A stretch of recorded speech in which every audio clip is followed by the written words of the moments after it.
Halloween nearing, after all?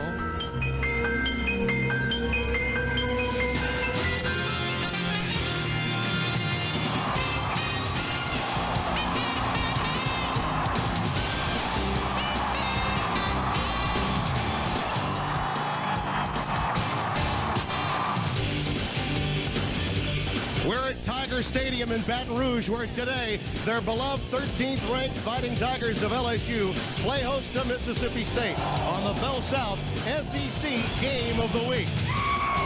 Some of the greatest tailgating can be found just outside Tiger Stadium, the second oldest facility in the SEC. And hello, everyone. I am Tim Brando. Welcome to a place where college football is religion and where it's a way of life, a true happening. You know, Dave Rowe was supposed to be with me. What happened to him?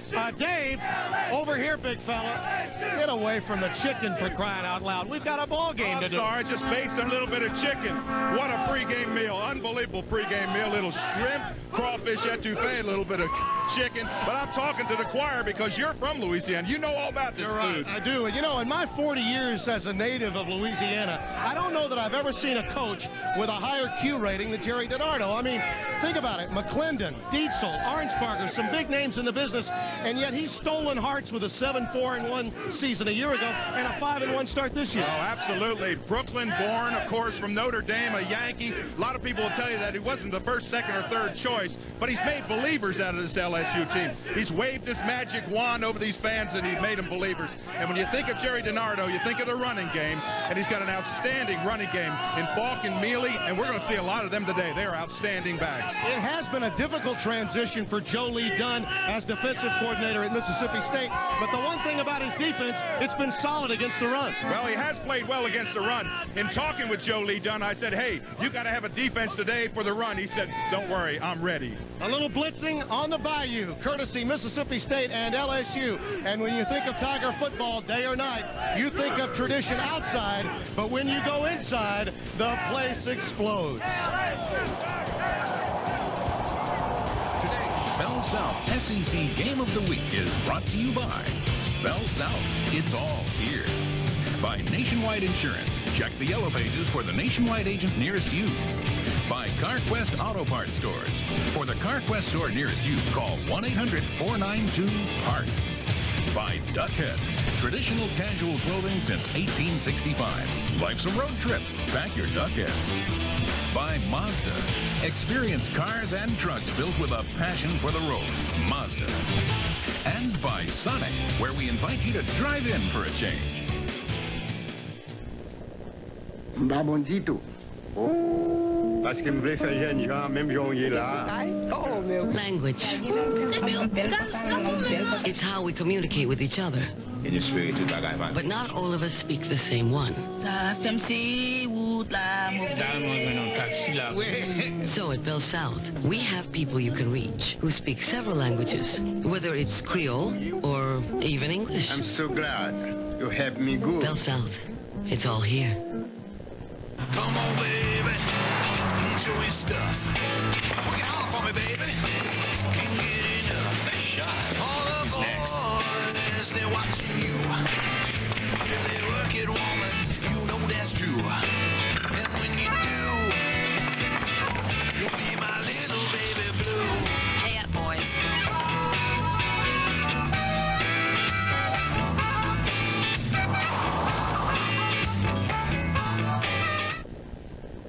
It's back.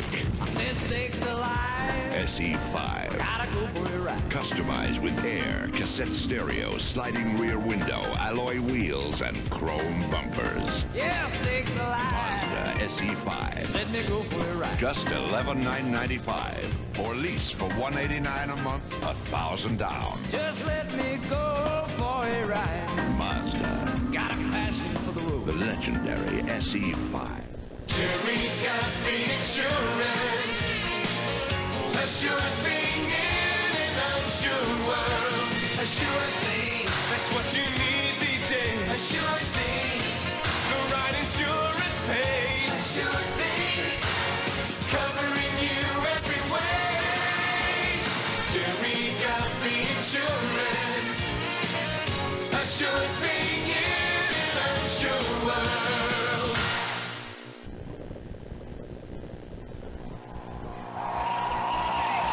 That was then back in the 50s, but this is now as the Fighting Tigers of LSU make their way out through the traditional H goalposts, and as usual, Jackie Sherrill comes out when the Tigers come out. As you look at Jerry DiNardo, let's go down to our broadcast partner. He's got his mutters on today, Bob Kessling. You're right, Tim. It's a little soggy down here. It rained hard last night, all this morning, stopped about 2 hours ago, so the field has dried out just a little bit, but it's still a little soggy in spots, as Tim said. Let's talk about some of the key aspects of today's game. First of all, Mississippi State's defense. Their middle linebacker, Dwayne Curry, won't play today. He's in street clothes. There are a lot of guys in this defense that are banged up. Several guys playing really on only one leg. One of those Eric Brown and Terry Day. So we'll see how long this Mississippi State defense can hang in there. LSU's offensive line, big and nasty, very physical. They like to latch on you and pancake guys. We'll see how they do against Mississippi State's big front four. And of course, State has been a terrific road team all year. They are 2-0 on the road. Today, Derek Tate is expected to be back at quarterback, and we'll see how he plays away from Scott Field. It's been a difficult week, Bob, for that man, Jackie Sherrill, not only trying to prepare his team for LSU, but losing his father-in-law, Murray Bro. His wife Peggy's dad passed away, and he was at that funeral yesterday. Jerry DiNardo, 6th season as a head coach, but a winner in the purple and gold. A very interesting decision by Joe Dean to hire him. But you know what? It paid big dividends. Has it really paid big dividends? They've even changed the spelling of his last name to E-A-U-X, DiNardo. Something known to happen in this state a time or two. Walker will kick off. And Faulk and Mealy, that's the Tiger tandem, and they also will bring back the kicks. A short hooch kick, which is taken by an upback at the 33-yard line. That's Clarence LeBlanc, number 18, to give the Tigers some quality field position. To look at the Phillips 66 starting lineups, they like to run behind Faneca and Bordelon on that right side. This is a team that's been bringing along Herb Tyler slowly. If you go back to the days that he took over for Jamie Howard a year ago, this would be about a season-ending game for him. But he's 9-1 as a starting quarterback, including that bowl win in my hometown, Shreveport, at the Independence Bowl. Savoie, the H-back that they will use many times as a blocker, in motion as Faulk gets the carry for about a yard or so. Ernest Garner comes up from the defensive end spot to make the stop. And this is an interesting look from Mississippi State, going with 6 down and 5 along the perimeter, a change made by Joe Lee Dunn. Right, it's going to be a nickel defense, 5 defensive backs, 6 down linemen, and the big focus today is going to be on Ernest Garner, number 54. He's moving from left end to a right defensive linebacker, taking Dwayne Curry's place. 2nd and 9. Savoie again in motion. And it's Faulk again, taking a few Bulldogs with him besides the 35 to about the 37-yard line. Again, Garner the first to make contact. Got a little help from Anthony Derricks, who's been moved around from the corner position over to the dog position in a strong safety role. They've got safeties as well as linebackers working in some gaps for Joe Lee Dunn this afternoon. He loves the blitz, and in talking with him, he said, I've got a blitz designed for the run. He likes to blitz against the run because it gets penetration, disrupts the backs. 3rd down and 4. Mealy is the lone setback.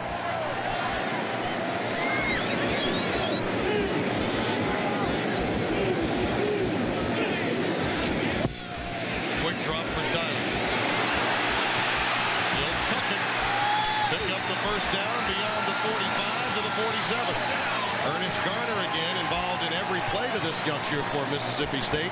Makes the stop, a 9-yard pickup. He is a very resourceful quarterback. Oh, this is a perfect play for him. Tyler looks back, his coverage, got good coverage down there. Now just finds a little spot and comes on down the field. Now we had a flag on the play. It's only 6 men on the line of scrimmage. 5 yards, repeat 3rd down. Oh, an illegal formation for LSU, as Al Ford, the referee, tells us, will back them up. And penalties have been a problem for DiNardo's team. They had 11 of them last week in that win against Kentucky. Al Ford, that's the group that's working with him, a veteran crew: Butch Lambert, Gus Morris, Gerald Hodges, George Shuford, Ben Oldham. And Billy Beckett is the back judge today. This is where Tyler puts a lot of pressure on you because he has that run ability. He can scamper. He's got 3rd down and 9. Watch for LaFleur here. He's been the possession receiver, the big tight end. Keep him in the block this time. And Gregory Favors with the sack, first of the day for Mississippi State. And you could say that was a coverage sack. Oh, absolutely a coverage sack. That nickel defense working well. Because watch when he sits back up here, he's looking downfield. Nobody open, nobody open. Now he tries to bail out. And once Favors gets that hand on you, he yanks you down. That's a big play for Mississippi State. They're going to get good field position. Chad Kessler to punt it away. His longest is 55. Now, he takes a while to punt the football. He's had a few blocks in his career. And Mississippi State did get close. Robert Isaac will take it on a hop. He's up to midfield, trying to keep his feet churning, but he's knocked back at the 48-yard line. A 39-yard punt, 7-yard return as you look at that Mississippi State offensive line, led by Ainsworth and Smith on the left side. But they are big up front for Jackie Sherrill. Derek Tate will get the start, we're told today, and they are going to use 3 wides more often than we've seen in trying to attack this LSU defense. Yeah, they want to move Tate out of the pocket, use a little sprint pocket with him, let him go strong side, move around there, and put a little bit more pressure on LSU's defense. With the conditions the way they are, one might think that they would opt to run Nakia Greer, the big fullback, a bit more often, but they begin out of the shotgun. Quick drop. The out pattern is complete to Lamont Woodbury, the split end, a speed guy that they would love to isolate on linebackers today. LSU's defense has been exploitable up front. Gone are Gilliard and Northern up front. They only have 8 sacks this year. That won't get it done, according to Carl Reese. But this secondary has done an outstanding job. The free safety, Mark Roman, a freshman from New Iberia, is certainly noteworthy. And there's the anchor inside. Well, that is an anchor inside. Anthony McFarland, 6'1", 290, gets great penetration in the middle. Isaac bouncing off Bayou Bengals inside the 40 to the 35-yard line. That's an 8-yard pickup and a first down. So 2 plays, both for good yardage.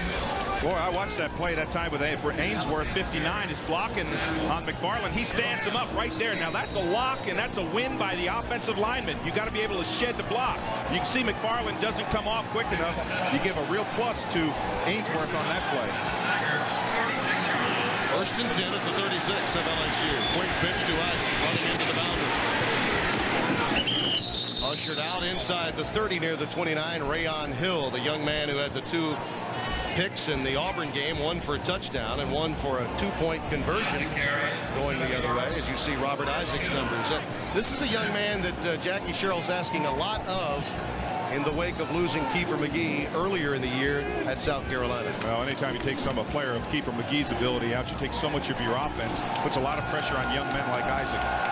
2nd down and 3. First back through, that's Greer. And he carries it to the 20-yard line. And if you think of this Mississippi State team, their strengths, both offensively and defensively, would be in their down front, which, with the conditions that we see today, could be quite an advantage. Yeah, interesting. We talked about the field. I don't see anybody slipping out there. A lot of straight-ahead running. But that big offensive line, they are huge. Look at that offensive line weight. They dropped off a little bit from the 2 years ago, but they still average 297 across the front. Heidi Crane is the wide receiver at the lower portion of your screen, but again, it's between the tackles as Robert Isaac carries to the 15 with a marker down. It's interesting. We thought that Mississippi State was going to go to that 3-4 wides. They were going to go wide out. Weather has a big factor, doesn't it? Absolutely. I don't think there's any question of that. But the fact that Derek Tate gets the start today allows them the option of going more shotgun and at least using the passing game into the boundary. Very much so. And Tate's a good scrambler. 5-yard incidental face mask against the defense, tacked on to the end of the run. Now it's interesting the adjustment that's been made by Mississippi State to come out. You know, you have a game plan you practice all week, 3-4 wideouts, and then you go back to what your basics are, just running the football. Right away, Mississippi State is in the red zone, but they haven't been there many times. Now, from the right hash, they have it at the 10-yard line, first down. Pitch again to Isaac, following Greer. Good cutback by Isaac inside the 5 to the 4-yard line. You get a sense early that Mississippi State, the hungrier of the two teams. Yeah, I watched a great block that time by Robert Hicks, the outside tackle. He's a strong side tackle. He's pulled out. He's number 76. He leads the play. Boy, he leveled Theo Williams. And boy, I'll tell you one thing. This crowd's gotten quiet, hasn't it? You bet.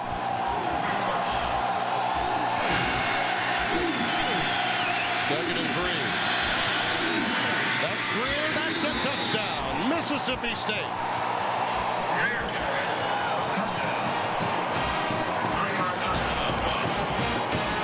Nakia Greer's first touchdown of the season. And tackle to tackle, right inside. They get good blocks up the middle, and Greer just sees that seam and just bursts through it. You're not going to pull him down with a hand tackle. They've got to get up in his face if they're going to stop him. Look at this. Good adjustment there by Greer. Good push by. That's Dan Hooper, 57, gets a good block. He knocks the middle linebacker out of spot.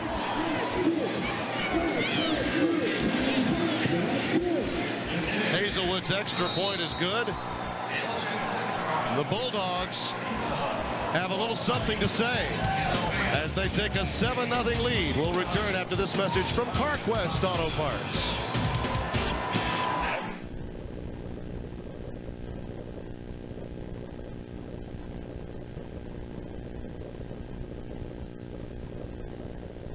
First day, my new boss throws me the keys. Get it fixed, kid. So I took it to Charlie. Guy's a real pro. Let's get the parts. Charlie says to be the best, you gotta use the best. All CarQuest parts are guaranteed, and there are more than 3,000 CarQuest stores with every part you can think of. Relax. It's done. Did you get the car fixed, kid? Yes, sir. Where'd you get the parts? CarQuest? Welcome to the pros, kid. I heard someone say, what will they think of next? And I thought, how wonderful it is to imagine that someone is out there thinking of things. And that's their job, to think of something that no one has ever thought of. And all we have to do is wait and wonder, what will they think of next? The Chrysler Cirrus, Concorde, and LHS, bringing what's next from the cab-forward engineering of Chrysler.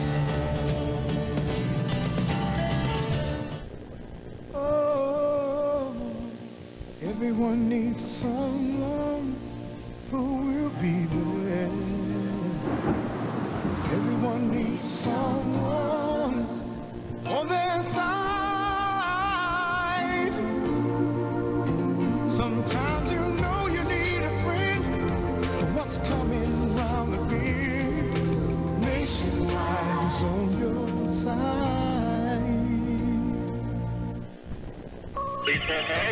Better check the order. Thank you. Come again. Better check the order. He didn't check the order. He didn't check the order. At Sonic, we serve it the way you order it. Like our extra long cheese coney and crispy tater tots right now at a special low price. So break away from the ordinary and drive into Sonic. Sonic, driving for a change. 7-0 Mississippi State. We're still very early here in Baton Rouge at Tiger Stadium, and the scoring drive, very methodical, 52-yard drive, culminating with the Greer 3-yard touchdown run. Only 1:18 off the clock during that drive as Walker prepares to kick again to Faulk and Mealy. Mealy at the top of your screen, Kevin Faulk at the bottom. Going into the boundary, and it is Mealy doing a tightrope back. And Rondell Mealy is finally stopped at the 28-yard line. Bob Kessler.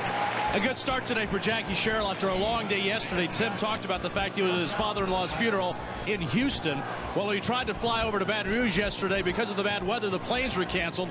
So had to rent a car and drive all night to get here today. He didn't come with the team yesterday. Got in very early this morning. So he's good to see his Mississippi State team getting off to a good start today. I've made that drive. It's not easy. LSU got a penalty in that opening drive that stymied them. Then after the punt and the exchange, quality field position to the Bulldogs, and the Tigers find themselves down 7 early. Quick hitch. Foster. He's got tremendous speed, this young man, and he's all the way to the 42 of Mississippi Mississippi State. 30-yard pickup. Larry Foster, redshirt freshman from Harvey, Louisiana, stopped by Garner and Lacoste. He's one of those freshmen. Watch this little hitch pattern out in the flat, and you have to respect the speed, so you give him closing distance. Look at that quick back step. That turf doesn't seem to be bothering him. He picks up tremendous yards. Derricks gambled and lost, went for the pick. Yeah. Sure did. You can't gamble on these guys, I'll tell you. But I think that was a wake-up call for LSU. That first drive, that's got to wake them up. Robert Tyler is the fullback. It's Faulk in the game, and he negotiates to the 36. Kevin Faulk stopped by Kendall Robertson. Boy, when you have two running backs like Faulk and Mealy, man, you can do so many things inside. He just, watch this, he's going to start to the left, now come back to the right. Look, he sees a little tiny seam back there, gets behind Faneca, 66, finds that little tiny seam, picks up that positive yardage. They're just so shifty. This is an offensive line that at first glance appears more comfortable blocking for the run than for the pass. Single setback is Faulk, and there he is, inside the 30 to the 29. You know, it has to be comfortable, too, for guys like Bordelon and Faneca to know that they don't have to create much of a crease for Kevin Faulk or Rondell Neal. That's the exact thing about the offensive line. What you do is you just lock up, and there, look at the results. You can see what Kevin Faulk has done this year. Rushing, punt returns, he does everything. Kickoff returns, all-purpose yardage. He's a real leader, sophomore from Karen Grove. Kevin Faulk. And the numbers impeccable. 6 per carry for him. On first down, why not? Faulk stopped this time in his tracks by Michael Lindsay, the senior from Vicksburg. Number 41. Though they've lost so many guys, so many injuries to this Mississippi State team on both sides of the line of scrimmage, Lindsay has stepped up and really helped out with the loss of the likes of Raymond G. and others. Well, this is what you've got to do. If you're going to stop a runner like that, you've got to stop him before he gets through the hole, before he slashes through there and gets into the secondary. We asked Jerry DiNardo yesterday about the setup. You've got a week off, then the big game with Alabama. Drew a correlation to last year's game at South Carolina. He said, well, they had never been through it last year. They've been through it now. They have no excuses if they come out flat today. Screen to Neely. Rondell Neely inside the 20 to the 19-yard line. Lacoste and Garner collaborate, the two linebackers. Boy, this is a late developing screen. It's a great screen. If you want to run a screen, you got to hold those linemen in tight. You got to stay in, stay in, stay in. Sell it now. Pop out, pick up those blocks. They don't pick up a whole lot of yardage with it, but it really sold the screen. Third down. Short yardage. Jamal Pack is coming to the game, number 81, a redshirt freshman. LSU very good in the red zone this year. Double tight end look with Savoie in the slot. Neely gets a good block from Savoie and is inside the 10. Izell McGill pushed him out. And Tim, this is a play that's designed to go right over the middle. And the cornerback comes up and just doesn't make the tackle. Watch this. It's going right up the gut now. Just pop it back outside. You see the stiff arm there on Derricks. He just breaks the tackle there and picks up that yardage. But you love a young running back like Mealy, just a freshman, to pop it outside. Use that speed. Yeah, that's some strength, too, that stiff arm. I mean, he just he took care of Anthony Derricks with no problem.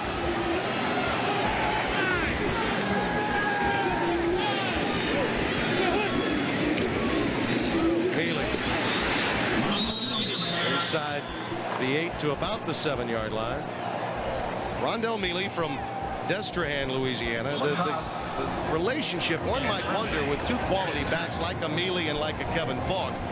Look at that, 4 touchdowns against New Mexico State, tying an LSU record. But they do have a quality relationship, both Mealy and Faulk. They push one another very well. Terry Day, one of the beleaguered Bulldogs, being taken off the field, number 94, senior for Mississippi State. So the injury bug continues to crop up against Joe Lee Dunn's defense. I think DiNardo's got to call timeout. The clock was down. The time clock was down to just a few seconds. So with the play clock running down, DiNardo's team gets the quick timeout. They're trailing by 7, but LSU in the midst of a quality drive of their own. Back after these words from your local SEC station. At Associated Grocers, we combine the buying power of over 230 independent retailers, and that means savings. savings passed directly to you from this area's largest distributor of farm fresh produce, Sure Fine and Sure Fresh products, and name brand items. At your nearby Associated Supermarket, our buying power is your buying power.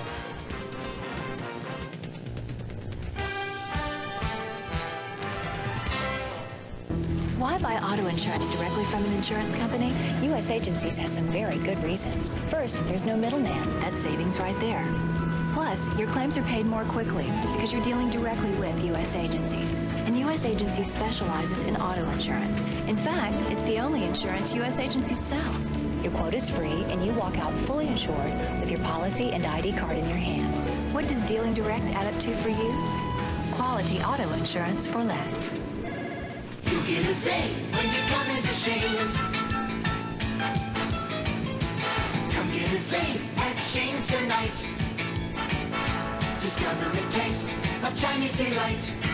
The authentic dishes are sure to please. A taste of Shane's, you'll understand Chinese. You'll get a save when you come into Shane's. Come get a save at Shane's. Your small-town Chevy dealers have great prices without all the big city hassle.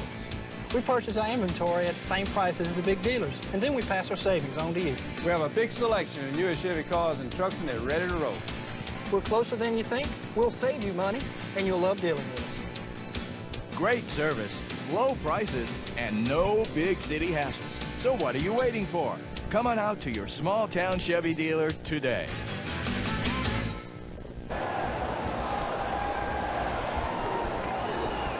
7-0, Mississippi State leading, but LSU in the midst of a drive that began at their own 28-yard line. This will be the 8th play, and they've been almost exclusively run today. Yeah, they haven't gotten to LaFleur yet.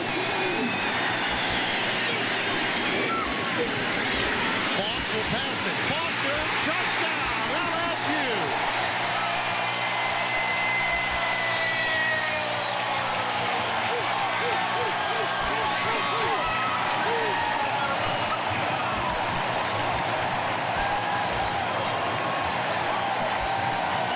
Interesting little play. Toss it out here and throw the pass. Kevin Faulk looking for his teammate there.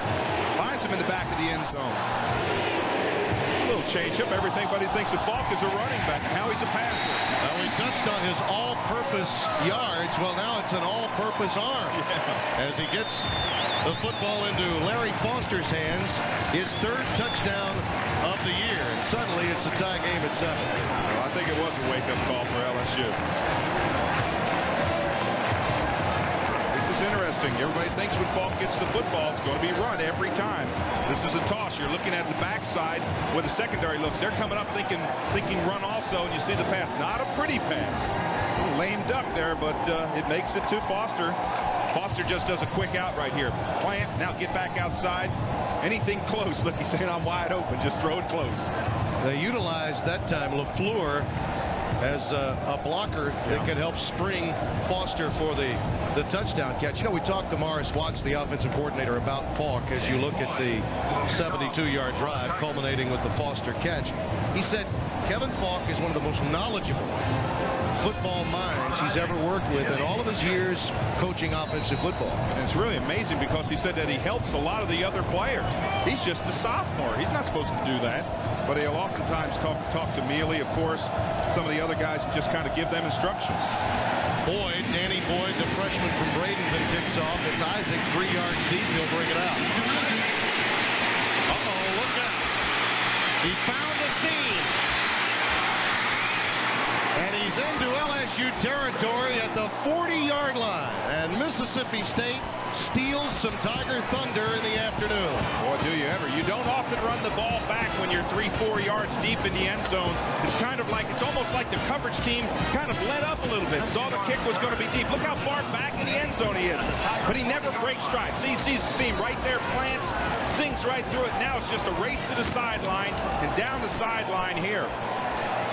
Boyd did all he could to help stop him. Finally, it's Chris Cummings, number 19, that ushered him out. Robert Isaac's presence has been felt so far today.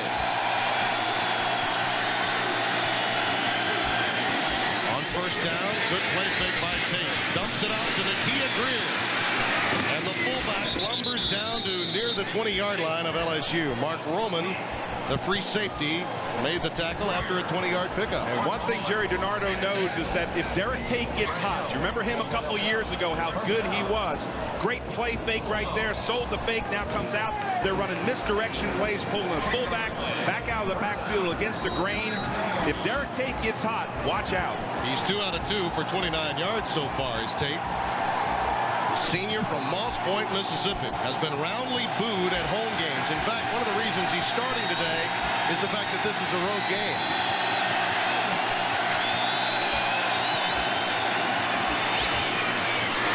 Crossing pattern incomplete. Pass was thrown behind Lahidi Grant, the sophomore from Dora, Alabama.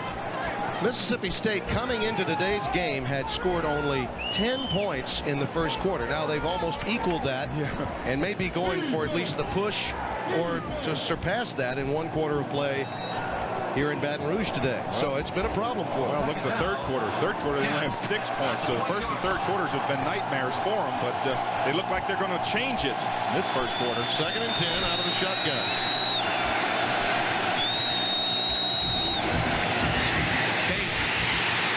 It fly, post corner route, incomplete.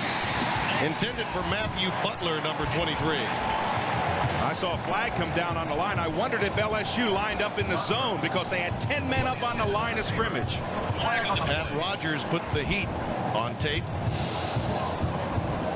Now it could be one of two things. You can probably, most likely it'll be the illegal motion or set up on the line, one of the offensive linemen. Let's listen. Illegal formation against the offense. Only 6 men on the line of scrimmage. Penalties declined. 3rd down. When I saw that flag come out, I thought it's only one of two things: illegal formation or that lining up in the neutral zone. Jeremy Jones lines up at the bottom of your screen, man-to-man with Denard Walker. 4 wide receiver set for Mississippi State. Tate over the middle and caught. Touchdown, Bulldogs, and it's Matthew Butler. His first touchdown, and he's a Baton Rouge native. Butler coming into this game is 3 deep on the depth chart. They want to get the football to him. He's another one of those freshmen, and he is wide open. Watch on the left of your screen. You're going to see him curl in here. Look, nobody around him. Safety can't play that deep. That's Mark Roman. He's got to come up closer. Look at Derek Tate. How about the homecoming for Butler? Just a freshman out of Baton Rouge gets his first touchdown catch. What better place for him than Tiger Stadium?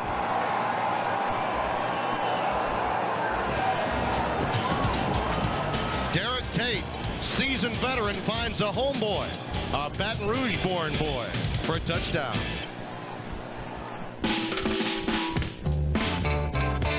Life. It's not the sort of thing that shuts down at 5. So at Bell South, we're available 24 hours a day, 7 days a week. If you ever need to reach us, just give us a call. Anytime. Bell South, it's all here. We're not out of gas. Oh, man.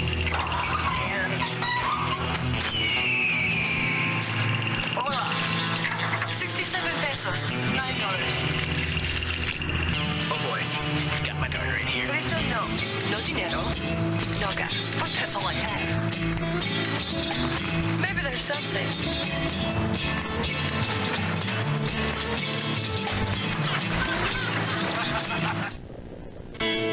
All across the heartland, in big cities and small towns, and all the miles in between, we're there. In the best of times and the worst of times, a helping hand along your way. A company dedicated to helping you get the most out of your car, as well as your life. For all the miles to come, Phillips 66, the performance company. Mazda.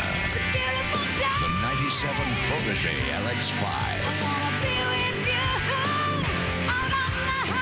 No other car turns more heads for just $13,990.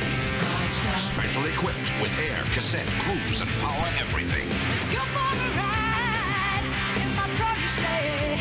Or lease for $209 a month, $1,000 down. I got a passion for the Mazda. 14-7, Mississippi State with the lead. A very active first quarter. The Bulldogs have more points in this quarter than they've had all season long. Matthew Butler, freshman, played his high school football here in Baton Rouge at Terra High School. Hey, we came by there on the way to the game today. That's right, we sure did. And you see Terry Day going back to the locker room. This has been an all too familiar scene for the Bulldog trainers. Well, anytime you've got an ankle, and that's what Terry Day does, he has a bad ankle. When you have it, it just seems like it nags on you all year long. You just can't take long enough time to get it well. Kevin Faulk back deep, along with Rondell Mealy, as Jeff Walker prepares to kick off. High. And look at that. What a bad break for LSU. And there you see the elements coming into play as Rondell Mealy, the quickness, the cuts, the slashing type of runners, the ones with tremendous acceleration are the ones that are most effective. Yeah, interesting. I thought that there would be more trouble in between the hash marks where the field is a little bit more chewed up. This is outside the hash. Watch this, just plants that back foot and down he goes. Boy, you couldn't have a better defensive play if you're Mississippi State. So the Tigers now will open up shop at their own 2-yard line. And that was just one of those anticipation. You know, the ball's in the air. I can't wait to get started. And he pushes off and hits the turf. I formation behind Tyler. Sapwa in motion. Ball. He's to the 5-yard line. You know, we talk about the slashing style of Mealy and Faulk. One of the most impressive aspects of him is the ability not only to cut and have the speed to come off the corner, but he's a great plugger. Yes, he is. Can get inside the tackles with no problem. Let's go down to Bob Kessling. Tim, Day has been bothered, of course, by the ankle problem. This is his knee right now. It's his other knee. His right knee is the one that's hurt. And so Terry Day has gone to the locker room. They don't think he's going to be able to return to the game today. 2nd and 6, Faulk on the pitch. Kevin Faulk. Boy, if Tim Nelson doesn't make the shoestring tackle, we may be looking at about a 92-yard jaunt. Well, you know what's amazing about Faulk and Mealy, both of them, they're not big, but boy, they are tough. They don't only run outside, they run inside. Look at break this tackle there. Now, as you said, right there, if he breaks that tackle, you don't see anybody up in front of him. The only person out there would be Joe Lee Dunn waving at him. Well, they're trying to stuff the run. They're going with 6 down and 5 in the perimeter, but they're all playing run support. And once you break that initial line, you got nothing but daylight in front of you. Mealy stopped near the 20-yard line. Michael Lindsay making the stop. Boy, and Tim, you can hear the big-time hitting down there. Both these teams know the importance of this football game, and they are flat out flying to the football. Well, something that I think fans need to remember, you're talking about a Mississippi State team that's proud and loves to play a physical style. And they've had a week off after that distasteful loss to Auburn that we witnessed. And this is a team that's going to come out. If they can make you play a physical game, it plays right into their hands. Well, what happens, too, is when you lose a player like Dwayne Curry, a lot of players will almost think, I've got to be the one to step up, increase my level of play. 2nd and 7. Mealy to about the 23-yard line.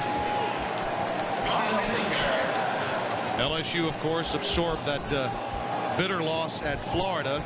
Jerry DiNardo had some interesting conversation about that. He said, you know, hey guys, we worked hard in a year and a half to get to number 11 to play a number 1.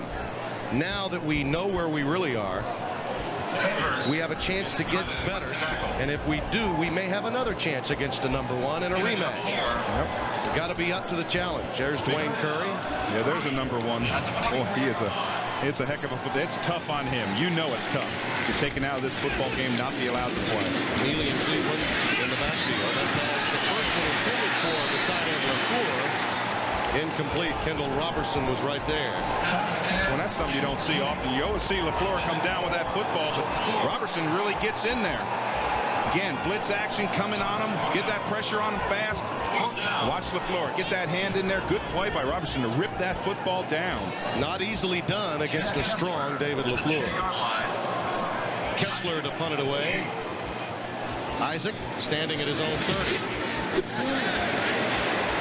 Isaac will have plenty of room from his 25. Runs right into his own blocker who was trying to make the play, Anthony Derricks. And Derricks really is the guy that's responsible for putting Isaac on the ground. He was trying to block number 48, Kevin Sluter. And you can see he's a little pumped up, number 48 in white. And we have an injured Mississippi State Bulldog. Yet another for Jackie Sherrill to have to endure. Aaron Simpson, number 64, freshman out of Starkville. So they'll tend to him. Around the Southeastern Conference is presented by Morgan Keegan, the South's premier investment firm. Interesting games today, and of course the big one, Alabama at Tennessee in Knoxville. They're meeting this time on the 4th Saturday of October rather than the 3rd. It is, after all, the 90s. Got a few changes in college football these days. Number 1 passing offense against passing defense. Boy, who do you think wins in that one? You know, I will tell you this. Tennessee has one last statement game to play. This one is it. Yes. And I'm sure Philip Fulmer not only wants to win the game, but if given the opportunity to blow out Alabama, Tennessee will throw out everything and go after them. Because if in fact Peyton Manning is in his last season, which is a rumor, that's the last statement game he can make. Certainly is. That's a huge game. Simpson being carted off. And the Bulldog offense comes out at the 35. And now these fans start calling for their defense. Stand up, step up defense.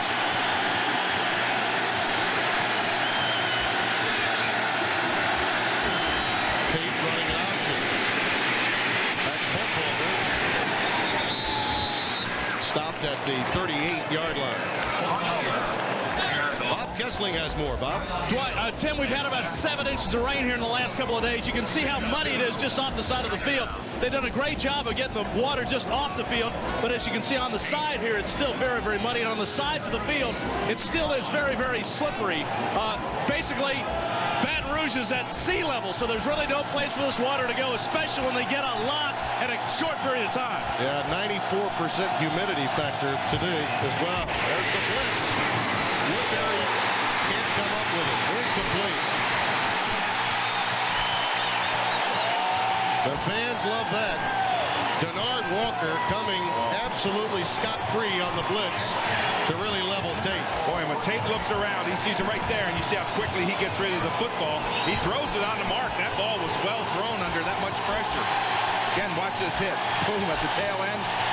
But watch this right here. You see Tate, he stands up now, looks back, sees the pressure, gets rid of the football. He throws a strike to Woodbury. Roman really leveled him, too. Crowd trying to become a factor on 3rd and 7. 4 wides again for Mississippi State. Tate tries to tuck it. Has the first down and more to midfield. And, you know, he almost ran into his own offensive lineman. I think it was Ainsworth, 59, who almost horse-collared him at the line of scrimmage. Yeah, and watch the football. Watch the football. I thought he was going to drop. The football goes all over. Right here, he gets bumped. Look at the football out there. He's almost using the football as a balancing tool. He ran into Ainsworth, but Big Brad quickly got out of the way, and it's a 12-yard gain and a first down for a very wet Derek Tate. He may be wet, but he's also hot. That pass is incomplete. Woodbury slipped as he was trying to make his cut. Pat Rogers, 82, senior from Fair Park High School in Shreveport, Louisiana, there to provide the coverage. Boy, and all the fans that wanted to see Derek Tate return to his old form. You remember 2 years ago, he was unstoppable. He was all over the place. Last year suffered through that year, and this year has just had an up-and-down year. He's a wonderful kid. Jackie Sherrill will tell you he's just a great kid. He wants him to have a good day, and he is having a good. Look at that face mask. That's a nose tackle's mask, isn't it?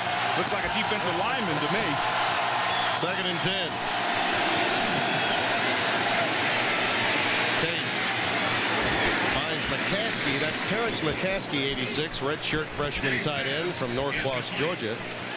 He and John Jennings and Reginald Kelly all get some playing time there. This is just a drive off the ball, just square up, turn, and get that big target. But he needs to come up with a big one here. Third down, about 6 yards to go.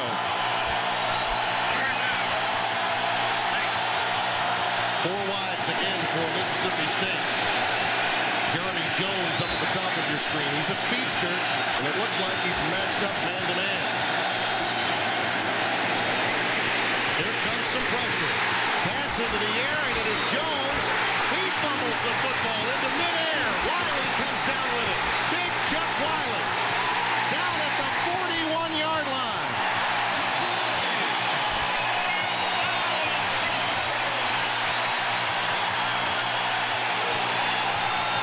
Slippery pigskin, would you call it? Unbelievable play by Tate to get rid of the football. Watch this. He tries to step up. A lot of pressure in the middle. They horse collar him here in the middle. You'll see him get up right here. Now he just flips it up in the air. Look, he's going down. He never sees the tail end of it. Look at the little pick there. Looks like, now watch. He's wide open. Now watch how high the football is. Now he never gets it away. He gets hit from the backside. Look at Wiley. Just runs in there. There's the football. Now the big man takes off. Rayon Hill made the hit to spring the ball into the air for Wiley, and Wiley is now a semifinalist for a Lombardi Award. Well, we saw him going down the elevator. He said, be sure to mention me. You do things like that, Chuck Wiley, you get mentioned. Greg Hill is down on the ground. Sophomore strong safety, number 25 from Mansfield.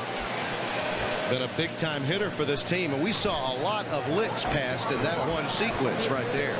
That sure was. That was a real turnover. You talk about a slippery ball. They can see the wetness of the ball. Of course, when he gets hit from the backside, that ball just kind of pops out from the backside. But what a play by Wiley. He's a defensive lineman. He's playing the ball. When the ball is thrown, you want your defensive lineman to turn and run to the football. It's called an angle of pursuit. And Wiley just roared back there, and just what a turnover for him. Well, we've seen Terry Day leave the game, Barron Simpson leave, now Greg Hill, and you know, the wet field, a factor where injuries are concerned as well. This is an LSU team that's been relatively injury-free for the bulk of this season. Next Saturday, our Bell South SEC game of the week, we travel to Columbia, South Carolina, and Tennessee. The number 6 Vols still in the chase for an Alliance Bowl game. Important game for them next week. And look at the turnover margin, the giveaways versus takeaways. Usually teams with losing records see that kind of statistical data. Yeah, the difference, and you know Jackie Sherrill knows that. That's something he does not like. You cannot give the ball away more times than you get it back. Faulk.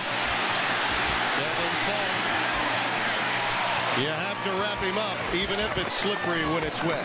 Kendall Robertson makes the tackle at 8-yard gain. Boy, and that's 2 plays that we've seen Faulk just one little swipe away from going all the way.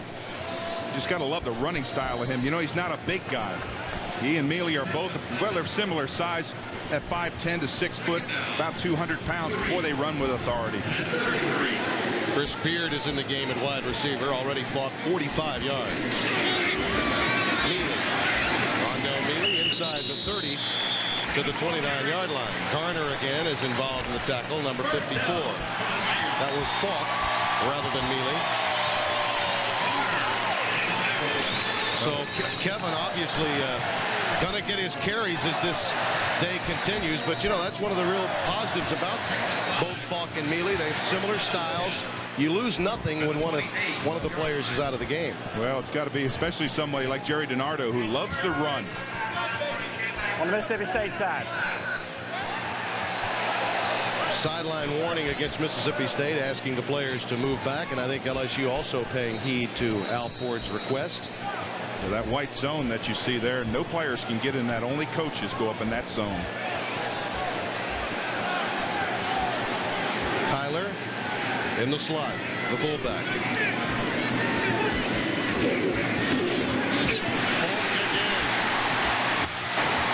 Inside the 20 to the 19. Paul Lacoste runs him down. That's another 9-yard chunk. Boy, and what you like about Faulk, what I like about him, and what I know coaches just really enjoy about running backs, is he runs under control, and when he sees that little seam, it's almost like he explodes. See right there, now he sees it. Now watch right here, going to cut back. Now try to explode again. You see that leg action, start to pick up those feet. That explosiveness will break through tackles many, many times. He's getting a little winded. Savoie checks back into the game for LSU. He hooks up with David LaFleur as they load up to the right-hand side.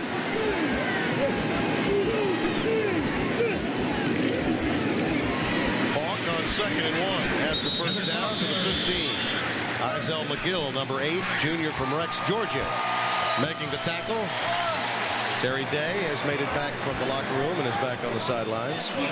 You heard Bob Kessling touching on the knee problem to go along with an ankle problem that he already had. And there are the pounded dogs. Look at that. G missed 5 games. Greer, he's gone. Will not play for the remainder of the year. Terry Day, Eric Brown, who's trying to play, but he's got that torn muscle in the groin area that's been very painful for him. And Curry out as well today.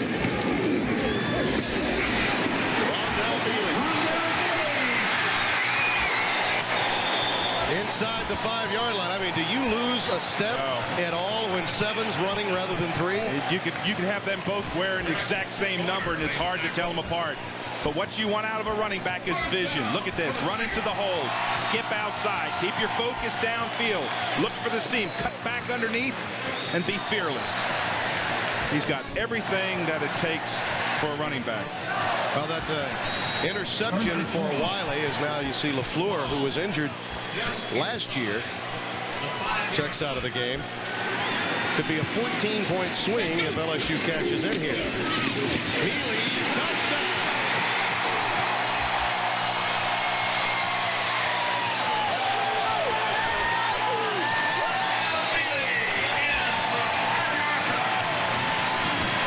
Robert Tyler, the big fullback, makes a nice play here. Oh, he does. He's the lead back. Look at him right there. He locks onto the corner. Corner doesn't even get a chance. He just kind of swallows the corner as he comes out there. That young man is a freshman from Cleveland, Mississippi. Oh, we got a track meet. Welcome to South Louisiana, where you can have a track meet in the mud. Boy, I'll tell you one thing. I don't think when we woke up this morning and saw all this rain, we never thought we'd see a game like this, but this is a track meet. Look at watch Butler, Tyler get up in there. That's a good block there. Just blow him off the line, lock up in there.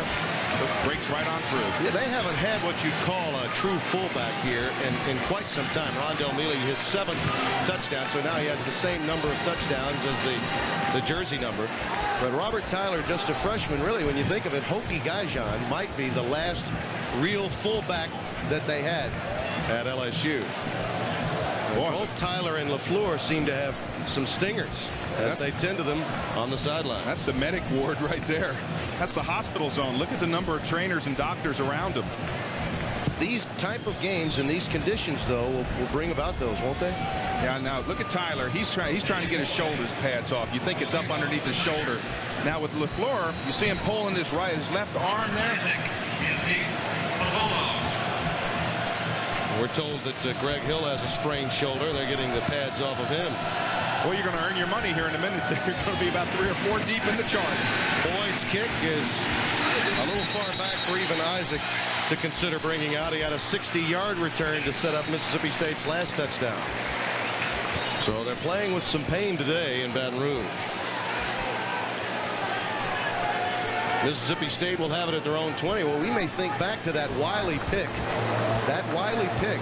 Because Mississippi State is in a position to maybe get a 14 or at least a 10-point lead. Oh, yeah. And now LSU jams it right back down their throat to tie the game. That's at least a 10, maybe a 14-point swing. Exactly, and it's momentum swing, too. You just turned the football over, and Wiley, he's had the big play of this first half. He wanted to get mentioned. He's getting mentioned. Well, Tate sees a defense that he doesn't like, quickly gets a timeout. And he's letting his offensive line know he's upset. I think he's a little more upset with his offense than he was concerned with LSU's defense. Now, that's an interesting thing. Did you see him turn and point his finger down at those linemen? You stay right here, I'll be right back. That's a quarterback that's taking control. That's what you want. You want leadership out of your quarterback.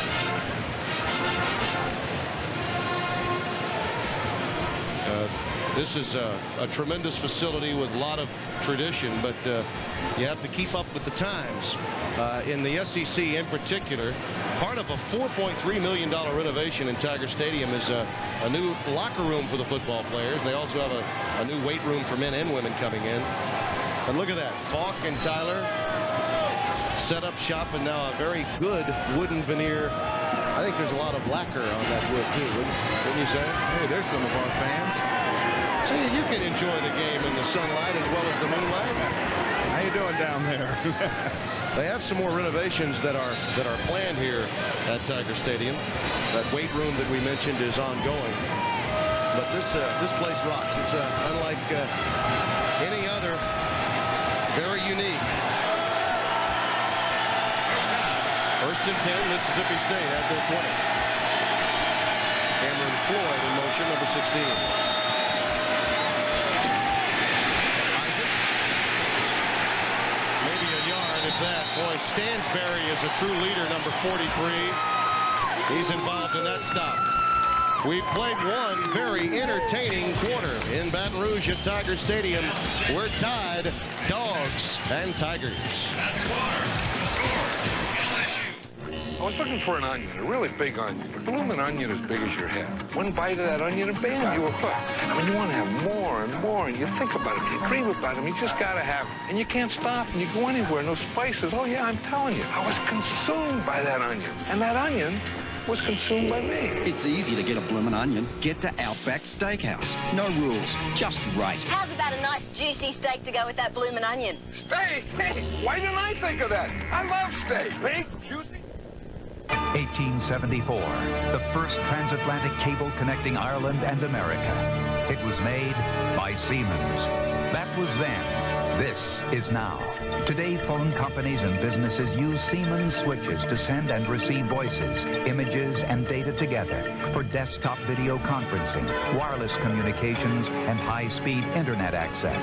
Siemens technologies keep you in touch and on top. Siemens, precision thinking. Just because something hasn't been done before, does that mean it can't be done? The Chrysler Concorde LXI.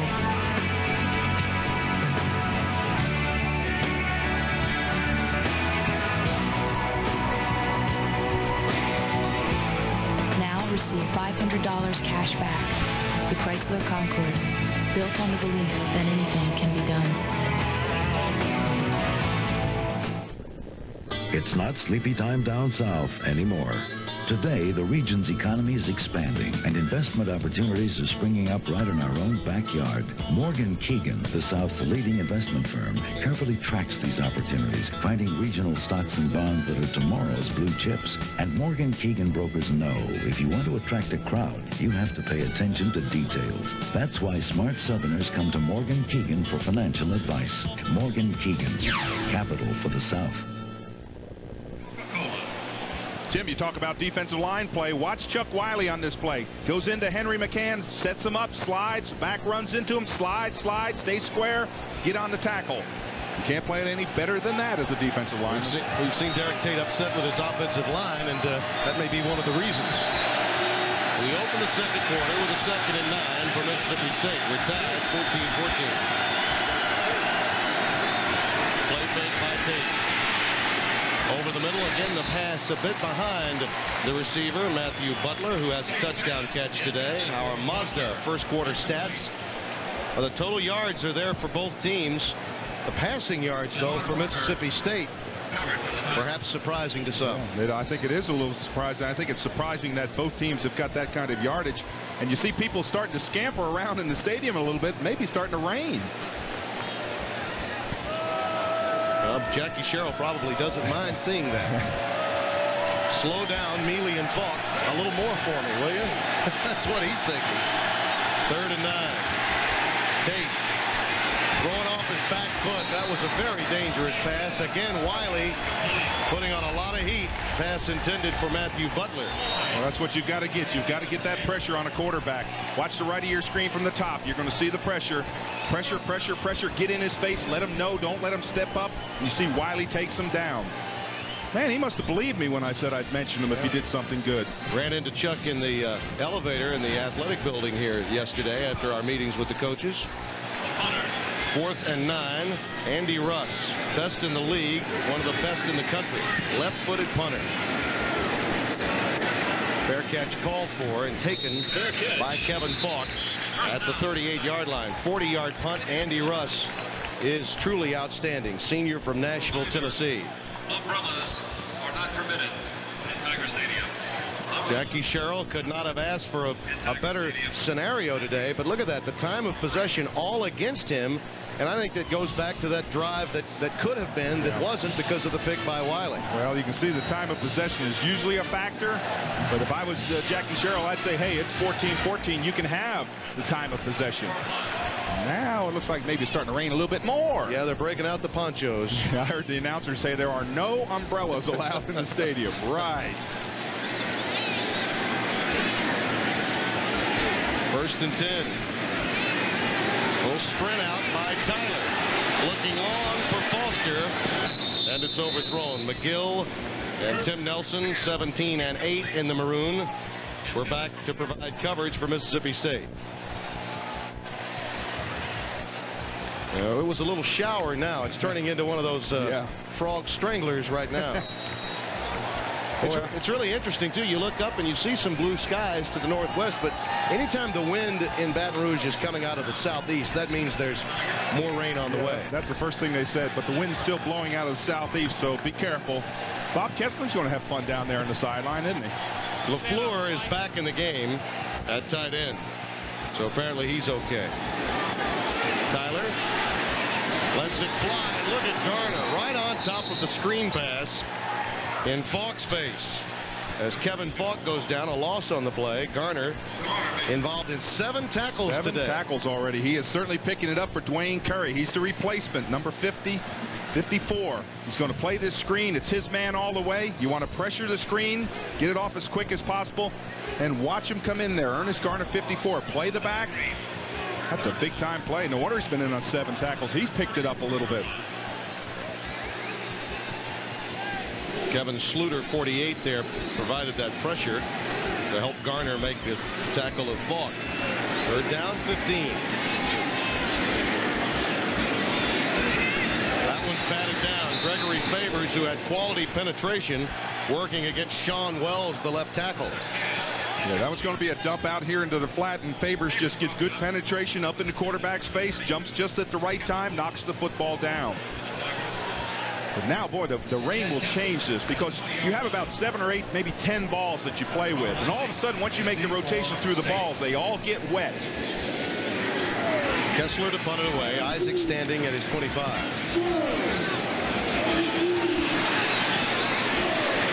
They'll let it roll inside the 20. Good punt by Kessler. 48 yards going up against Russ, who's one of the best in the country. True challenge for Kessler today. We got a little rain on the bayou. We got a tie on the bayou, too. Oh, everyone needs someone who will be there. Everyone needs someone on their side.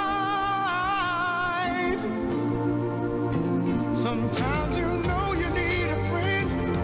What's coming round the bend? Nationwide is on your side.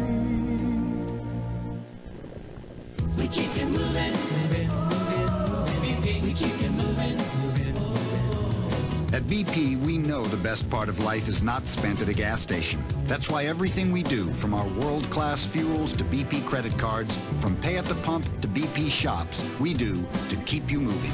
We keep it moving, moving, moving. We keep it moving, moving. We keep it moving, moving. We keep it moving. Guess which burger chain just received a #1 overall rating in a recent national survey? Nope. Sorry. Who received a #1 ranking? Sonic. First in service and a #1 rating in overall satisfaction. At Sonic, your order is delivered fast and in person. And Sonic makes everything fresh to order. So break away from the ordinary and drive into America's choice. Sonic, driving for a change. These days, nothing is safe. You need to protect your property from theft and burglary. This thief was stopped in his tracks because the owner of this auto had a car alarm from Musso Electronics. Others aren't so lucky. Musso's has the right alarm for your car, like this Excalibur, starting at the low price of just $169.99. Or a Clifford Concept alarm, the only alarm that deactivates a burglar's code grabber. Price includes installation in both systems or a small price to pay for peace of mind. Musso Electronics, your car alarm experts. We are tied at 14 with the rain coming down in Tiger Stadium. This is the time in the game, Dave, where with the rain coming, you feel like turnovers might be coming with it. Oh, and the rain is flat out coming down. Let me tell you, fans, we're in the drive, but boy, turnovers, that's what you have to think now. How many times will each team turn over the football? Straight handoff. That's Buckhalter. Boy, he bounces outside well. That's a first down. He's to the 29-yard line. 10 yards for Tony Buckhalter, junior from Daleville, Alabama. This is the worst field position that Mississippi State has had to open a drive. This is a good bounce, as you said. Get outside, use that speed, break tackles. You see everybody slipping off now. Now what they'll do on the sideline, Jackie Sherrill and his coaches will tell them, just as LSU will, wrap them up, hold on. Don't try to make the big fantastic tackle. Just make sure you get your hands around them and hold on. First and 10, Mississippi State, just shy of the 30.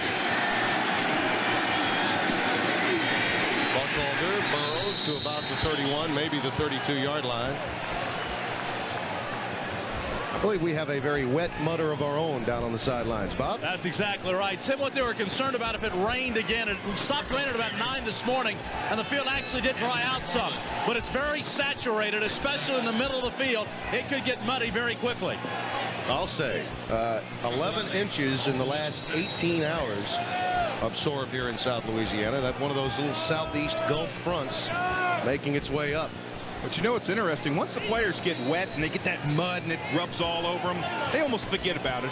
It's a lot quieter out there when you play. Are you saying the 55s and the 43s in white like that? Oh, yeah, you love it. I always liked it because it made all the fast running backs slow, like me. Second down and 8.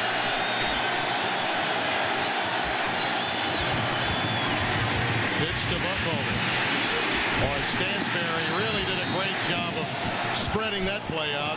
Hard to go east and west when you've got Stansberry, the senior from Baton Rouge, a Butkus candidate. They're sliding along the line of scrimmage. Boy, this is a perfect play by Stansberry, number 43. You talk about he's on the top of the screen. Now watch. Play to the outside. He's got outside contain. Play across the face. Run him into the sideline, take him out of bounds. You can't play anything and wipe out about half the team. Got a little help from Denard Walker, 24. Alan Stansberry, one of the real leaders for this LSU defense that's playing minus Gabe Northern and James Gilliard this year, the two anchors at defensive end last season. Third down, 6. 4 wideouts for Derek Tate. Shotgun. Tate. That pass is nearly picked. Woodbury got a hand on it. Pass again thrown just a bit behind him. And Mark Roman, the free safety, who was there to provide coverage. Well, you've got to get pressure on the quarterback. This is a sprint where he runs out of the pocket. Now watch Wiley. Get out there, get in his space, make sure he can't turn back. Wiley's been running today. Tate really escaped that time because he laid up a floater that could have been intercepted. Andy Russ will punt it away, standing at his own 20. Low, sort of a knuckleball, but it does get a Mississippi State roll inside the LSU 30, downed at the 27 by Jeremy Jones. 40-yard punt again for Russ. We are tied with 11:34 to play. Our Bell South SEC Game of the Week coming your way next week. Oh, it should be a good one. Two outstanding offenses. South Carolina, the Deuce, number 22, Staley, working for the Gamecocks, and Peyton Manning, the arm of Tennessee in the SEC, will be on display. We look forward to bringing it to you from Williams-Brice Stadium in Columbia. First and 10, LSU. Faulk They gave him a little juke. Boy, did you see that? That's so special. He's run out of bounds at the 36. Even in these conditions, Kevin Faulk can give a little shoulder juke and sit a few guys down. Yeah, we talked about explosion, and that's what he does on the play. He's running out there. There's nothing out there. On that play, watch him. He's going to take this little toss. Now, watch him go outside here, inside. Now, right there. He sees a little seam outside. Now, turn it on. Get that extra gear. Oh, and a good slide. Safe. You know, Lacoste, he had visions of grandeur, and then Faulk gave him a shoulder fake, and down he went. Second down and a yard to go for LSU. Mealy back in the game. Mealy with a first down.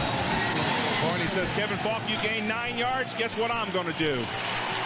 Gain 9 himself. Anything you can do, I can do as well. Well, this is just good vision. You can't teach this. Right there, good vision. See that little seam? He's got those linemen. They're lining up, and they're just really getting great blocks in there. Look at that. In 96, I think the most noteworthy aspect of that, the rush yards per carry. 7.2 for Mealy, just over 6 for Kevin Faulk. Well, you wonder, why do they ever pass it? If he can run 6 and 7 yards a carry, you don't have to pass it. Faulk again trying to bounce outside. Stiff arms Derricks, finally run out. Got some help from Izell McGill. Crowd a little angry, but he was in the field of play. Sure he was. As long as he's on that green grass, you can hit him. I don't care if you're an inch in bounds. It's going to look a bit more devastating when they begin to slide outside the sidelines. Well, this is good play by Mississippi State. Slide to the outside, keep him there. You see the stiff arm there. Up comes the corner to force it. Bang. That was a good play. And a good no call. Second down and 7. And that's the tandem at work today. Better than 100 yards already in unison as the rain slowly winds to a stop for the moment. Second down, 6. Second and 7. Tyler, little curl pattern that is caught at the 40-yard line. Adesele Baton was there covering Larry Foster, who has a touchdown catch today. It's a first down for LSU. Boy, it's interesting to watch the evolution of Herb Tyler. He's a quarterback. They don't want to put a lot on him. They want to bring him into the game plan, and asking the coordinators, we said, how much of the game plan have you given to him? He says about 70, 75%, but we're bringing him along and he's responding well to what we're giving him. It'll be interesting to see if they work on Baton a bit more. He's a youngster, sophomore, moving from one corner to the other today. Little reverse coming back the other way to Foster. Lacoste stays home, but I think he may have gotten the mask. You know, I wonder, the way you got tackled there, boy, when he went down, he got ripped going down. Look, I thought he had maybe his shoulder pad, but his leg looked like it bent up underneath him when he went down. That's going to be one of those 5-yard variety face mask penalties as Foster limps to the bench. Well, watch Foster on the tail end of this. I thought the hand was in the shoulder pad, but it might have been in the face mask. Personal foul, 15-yard face mask at the end of the run. First down. Well, I don't know about the 15, though. Well, it didn't appear to me that he really tried for the face mask. Watch to see if he pulls the face mask to make the tackle, though. That's the call. Right there. There's the face mask. Yeah, he makes the tackle. But from that angle, he didn't let go, and that's why he got the 15. Right. You see him hold his ankle. Foster grabs that ankle. At the 18-yard line. You see Foster, 3 receptions, 47 yards for a 15.7 average. He's been heard from today in the passing game with Herb Tyler. Savoie in motion. Faulk. Kevin Faulk. Touchdown.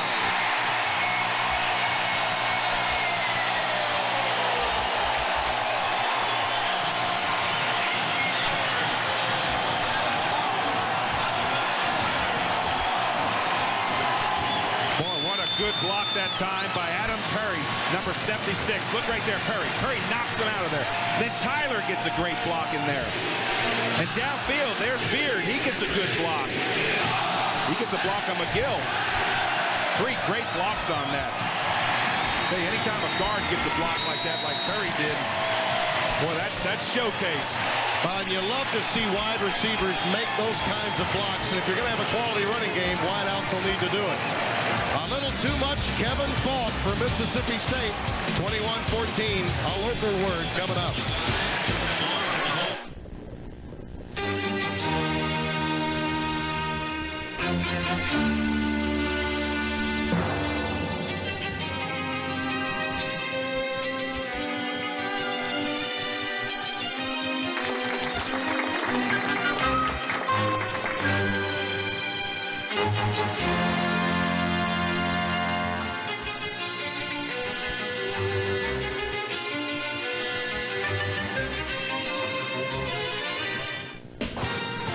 Big fall savings are in effect, and the fall blowout is on at All-Star Ford Lincoln Mercury. 96 Ranger XLTs loaded for only $10,795. $10,795. A 96 Thunderbird CX, $14,995. $14,995. Plus, new F-150s are arriving daily. It's fall savings time at All-Star Ford Lincoln Mercury, Airline Highway in Gonzales. Get the best in price, service, and selection with the All-Star team. Hi, folks. I'm your neighbor, Bill Simon, your quarterback for saving you money. Go ahead, run out for a pass. I'm going to throw you a deal you can catch. Buy 3 and the 4th tire's free. You are the receiver. We both score and win. You make a touchdown when you ride on Simple Simon Goodyear tires. No money down, 12 months to pay. And best of all, remember, folks, if you find an advertised tire cheaper than I sell them, we'll give you both these $100 bills. It's just that simple. And remember, sports fans, buy 3, get 1 free. Have you been down to Catfish Town lately? The new Argosy Festival Atrium is here, Baton Rouge, and it's 50,000 square feet of glass enclosed, climate-controlled, imagination gone wild, hosting events of every size, public and private. Join Eagle 98.1 at Catfish Town with The Issue at Baton Rouge's biggest Halloween bash from 8 p.m. until 2.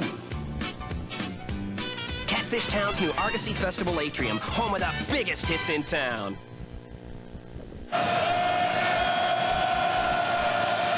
9:36 to play here in the second. LSU with a 21-14 lead. That's keeping your head in the game. Danny Boyd's kick bounces over the head. Well, that'll keep Robert Isaac from returning the ball if you can hit one of those. It'll be 1st and 10 at the 20-yard line for the Bulldogs. A 6-play, 73-yard drive. Kevin Faulk, an 18-yard run, his 8th touchdown of the season. And the Tigers find themselves with a lead at long last after Mississippi State got off to a good start. I think right now, though, you can still point to the drive that Derek Tate had because he was still hot at that point. Pass apparently caught in the air, but then off a tremendous hit to pop the ball loose. Chuck Wiley went the other way with an interception return. That was a 14-point swing in this game. Sure was. Tate off the sprint out. And Woodbury dropped it. That's the first real drop that we've seen today, but good pressure again from Stansbury. Yeah, they put pressure from the outside corner, Stansbury, and he just comes hard on him. Watch this. When Tate fakes right here, watch Stansbury. He's going to level him. But Tate threw that ball right on the money. The ball was delivered right there. Woodbury just didn't look it in. Tate's misses today have been thrown behind receivers, usually over the middle of the field. He's been very accurate with the out patterns. 2nd and 10. He's missed his last 5 passes. Isaac, no room. That's the big guy they call Booger. Anthony McFarland, all 6'1", 290 of him out of Winsboro, Louisiana. Well, if you're going to play defensive tackle, you got to play across the face. He plays across the face to the center. He's against Hoover, slides down the line. You can't make a better play. I'll tell you, we're seeing great line play. I mean, all the fundamentals that you look for. And that's how you congratulate a defensive lineman. You kind of smack them, pop them in the head a little bit. 3rd down, 16. 4 wide receivers for the Bulldogs. It's a very important defensive stand by LSU now that they have the lead. Shotgun. Tate dumps it incomplete. Woodbury was actually blocking Mark Roman. He didn't even turn around. I think Derek just had to get rid of it. Threw it down at the body of a wide receiver. Yeah, this is an interesting play. Look at Tate. He's looking at Woodbury. So you see Woodbury, number 1, blocking. Now, I see 28 going out there. That's Jeremy Jones. He's on a fly pattern. Maybe that's where the ball was going, but Tate obviously took something off the football, so he's going to give it back to LSU in good field position. Russ will be forced to punt from the goal line. Should get it off around the 5. High, and a fair catch called for by Kevin Faulk at the 49-yard line. You know, years ago, LSU players would run onto the field. They have a history lesson, a plaque describing the H-style goalposts that were in Tiger Stadium from 55 to 84, and then a section of the crossbar from one of those goalposts is now in the locker room, and they'll come out and tap it on the way onto the playing field. And they got those H's back, the H-style, back in Death Valley 3 seasons ago. Some of the many traditions that you can find in the Southeastern Conference, many of them held very close to those that follow LSU football. 1st and 10 Tigers at the 49 of Mississippi State.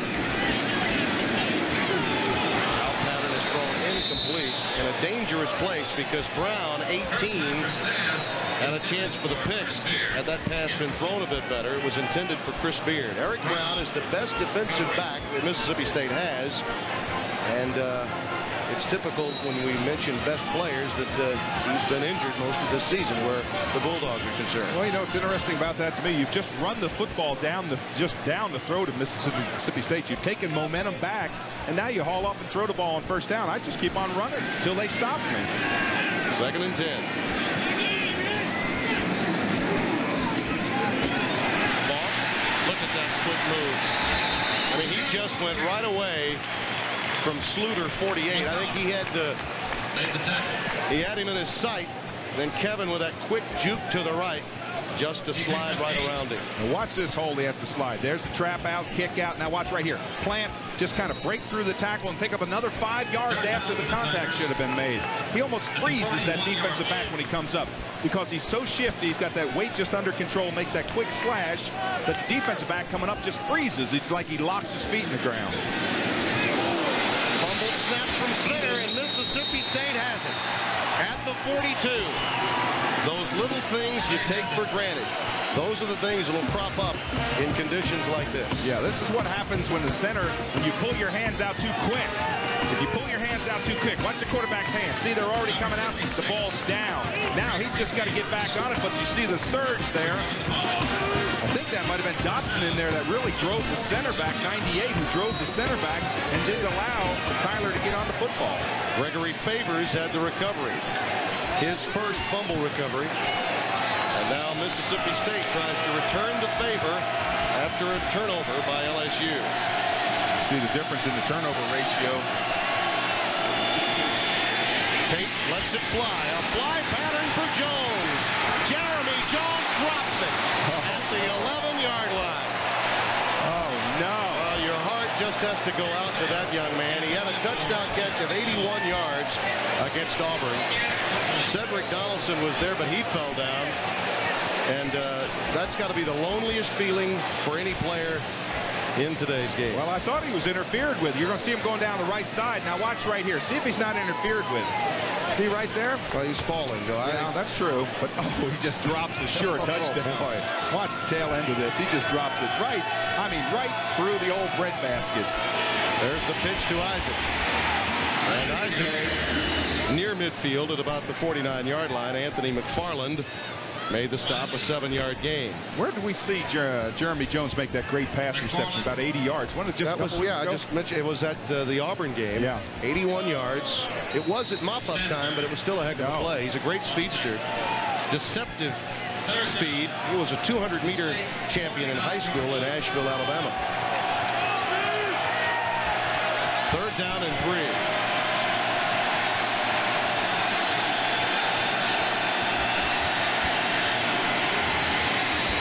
Tate's pass caught by Woodbury inside the 45 at the 43. Denard Walker, the corner, was there to cover him.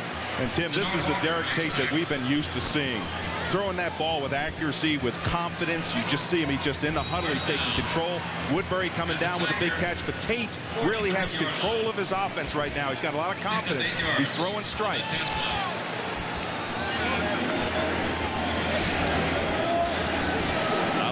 formation. LSU blitzing that time. Robert Isaac stopped by Sutton and Stansberry. Sutton, number 90 in white, the defensive end who's been getting some on-the-job training at that other defensive end spot. We touched on Derek Tate coming back, and one of the reasons perhaps he's getting the starting nod today. This game is being played out of Starkville. He's been roundly booed. Matt Wyatt won the South Carolina game as a starter, actually bypassed Tate on the depth chart after that. But he's a freshman of some influence. We expect to see him today. Wyatt with time. Incomplete. Cameron Floyd slipped down at the 25-yard line. Pass overthrown. You know, that's an interesting pass right there by Tate. He feels pressure, drops back. I know he doesn't throw a completion, but he's got confidence in there. There's Wyatt. He's the, I guess you'd say, the heir apparent. But he's going to sit down. But really, that time Tate felt that pressure, slid out of that pocket, and looked downfield.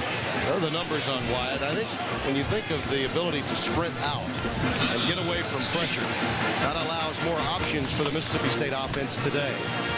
So Wyatt, really a pocket passer. 21-14, LSU leads.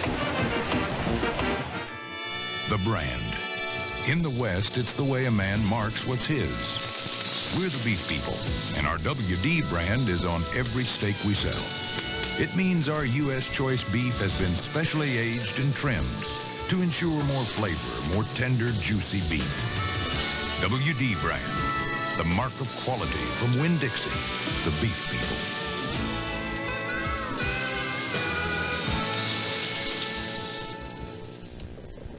Babondito. Parce que me voulait faire jeune gens, même journée là. Language. It's how we communicate with each other. But not all of us speak the same one. So at Bell South, we have people you can reach who speak several languages, whether it's Creole or even English. I'm so glad you helped me go. Bell South, it's all here. When you're in the mood for dessert, Sonic gives you a whole new menu of choices. Introducing Sonic's new frozen favorites. Banana splits, hot fudge cake sundaes, root beer floats, creamy vanilla cones, old-fashioned malts and shakes, banana fudge sundaes, and more. Frozen favorites at Sonic. Sonic driving for a It's Jerry Lane Enterprises Moonlight Madness sale. Howling great savings on over 800 units that must be done away with by midnight Saturday night. We're slashing prices so low you'll scream. Huge rebates up to $2,400 on selected models. And the best selection of custom trucks in town. Over 50 conversion pickups, extended cabs, Blazers, Suburbans, Tahoes, over 40 beautiful customized vans, too. Lots of treats, but no tricks. Jerry Lane Chevy Geo's Moonlight Madness sale this weekend. 6505 Florida Boulevard. Along with Bob Kessling and Dave Rowe, Tim Brando, happy to be bringing you our Bell South SEC Game of the Week from Baton Rouge, Louisiana. And Mississippi State now with a 3rd and 7 at LSU territory at the 40. 4 wideouts again out of the shotgun formation for Derek Tate.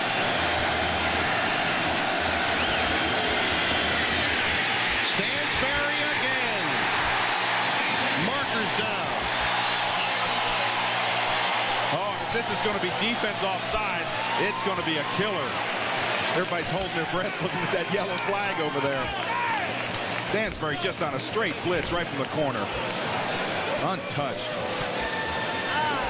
Al Ford will tell us about it. Illegal formation on the offense. Only 6 men on the line of scrimmage. The penalty declined. 4th down. Now Stansberry's right there, 43. Look, nobody touches him.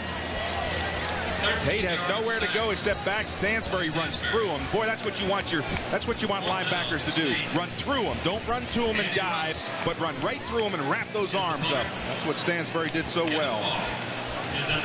Playing with some attitude today as Russ punts it away, this time from about the 38 of Mississippi State. Fair catch again called for by Faulk at the 17, maybe the 18-yard line. A 36-yard punt by Andy Russ. Boy, Timmy, you talk about a turnaround as we look at the injuries. You talk about a turnaround. Well, that play was a turnaround. Rouge shoulders. They work on Kendall Robertson. Well, you're already talking about depleted ranks on defense. You got a lot of people injured there. Terry Day, of course, Simpson, Robertson, Hill. Golly, they've got a bunch of guys in. Most of LSU's injuries today, we've seen the players return to the game. That being LaFleur, who had the shoulder problem, Tyler, as well as Greg Hill. Kevin Faulk gets a couple, and a little slow in getting up. You made a very interesting point. A lot of times you see injuries, but not the severe ones in conditions like this. Well, whenever you have wet turf like this, a lot of times the injuries that are caused by planting, the foot getting stuck in the turf. When you've got it wet like this, the feet never get stuck in the turf. They're sliding, they get pulled out, so you don't get the tremendous trauma on the knees and ankles. 2nd down and 7. Faulk again. About 3 yards shy of the 1st down at the 25-yard line. When you talk about big downs, this is a big down. Derek Tate knows it's a big down for his defense, because if they're able to hold him here, they'll get good field position and put him back in. Herb Tyler's over there saying we need a 1st down. 3rd down. Jerry DiNardo allows himself to get a little more wet than Jackie Sherrill. Well, I think Joe Lee's not as fashion conscious as Jackie. I'll go ahead and get wet. Fashion conscious? Yes. Somehow, just not many guys with 2 first names are fashion conscious. 3rd down and 3. There's a slip. Faulk again. He came right out of his shoe and fumbled it. Now, I think they may rule him down prior to the fumble when Derek picked it up, but he lost his shoe as he was making the cut to get the handoff. And he stayed down. Well, I see him. He's still laying on his face there. And everyone is quiet in Tiger Stadium. Well, he may have been playing possum. He gets up, bounces up as soon as the trainers get there. Said I was just getting a break, but watch this here. Good penetration. Favors on the outside, really knocks the guard back. That's a good penetration there. Now you see the cleanup there. You see right there, the ball comes out. That's a heads-up play, but he was down. The ground cannot cause a fumble. Lacoste and Garner having a big day today. Kessler has to punt it away quickly, and boy, did he get all of that with the wind behind him. Isaac down the sidelines. Great tackle by Cummings at the 40-yard line. 47-yard punt, 10-yard return, and Chris Cummings makes the stop. And Mississippi defense does the job. They hold them. They get good field position. As you see, the score 21-14, 3:41 left in this quarter. They've done their job. Now it's important for Derek Tate to come out, lead his offense down, and get some points out of this possession. Mississippi State with the ball at their own 40-yard line. Curry trying to exalt his troops, his defensive people that have stepped in for him. Garner in particular has played well. Tate out of the shotgun again. 4 wide receivers. Tate.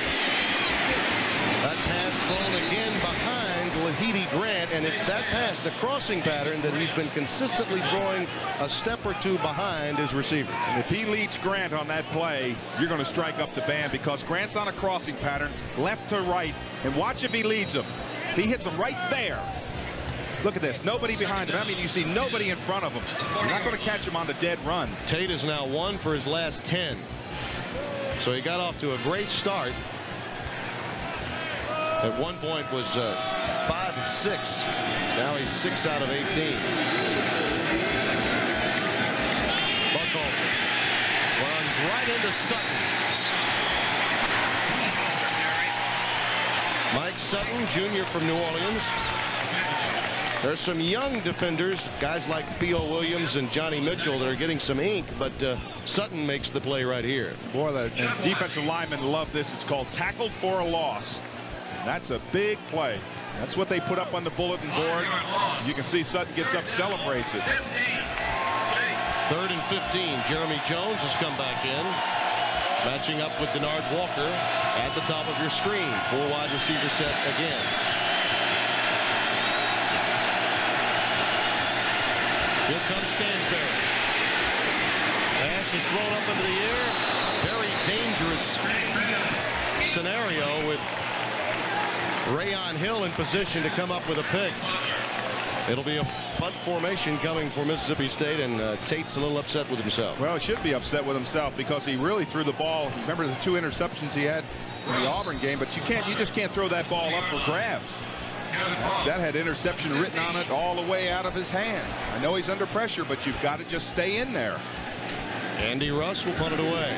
Faulk standing at his 15. Again, a very quick fair catch called for by Kevin Faulk. 37-yard punt. Let's go down to Bob Kessler. Yeah, a guy the Bulldogs really miss is middle linebacker Dwayne Curry. Dwayne's a complicated injury, basically a hip sprain and a chip bone in there. Could you be back next week? Possibly. I'll be back next week. It's getting better every day. You know, I'm just taking it day by day. Last 2 weeks, you haven't done much of anything, though, have you? Not really. I tried jogging a little bit last week, but it got sore again, so I'm just taking it easy right now, trying to get it well. Basically just painful now. Yeah, it's just painful. You know, it's just so. Hope to get you back next week. Yeah, I hope so, too. All right. Thank you. They got hurt at the end of that Auburn game, you'll recall. And even with the extra week's rest, Mississippi State had a bye week, he was unable to go to that. Stopped at the 32-33 yard line. Mississippi State's Gregory Favors going for the strip that time. He lost his shoe again. Yeah, he keeps on running out of his shoes. Kevin may have to grow some cleats before this day is done. Well, he burst into the hole, and you'll see him just step over top. Right there, he just got such great vision. Now he sees it right there, back to the outside. See him right there, get up. Now right here, you see his shoe come off. Boy, I'll tell you one thing. I love the vision that he has. You just can't coach that. That's just something you either have or you don't have. 1st and 10, just over 2 minutes to play in the half. Mealy. Boy, Brown had a shot at him. Could not bring him down, number 18, Eric Brown.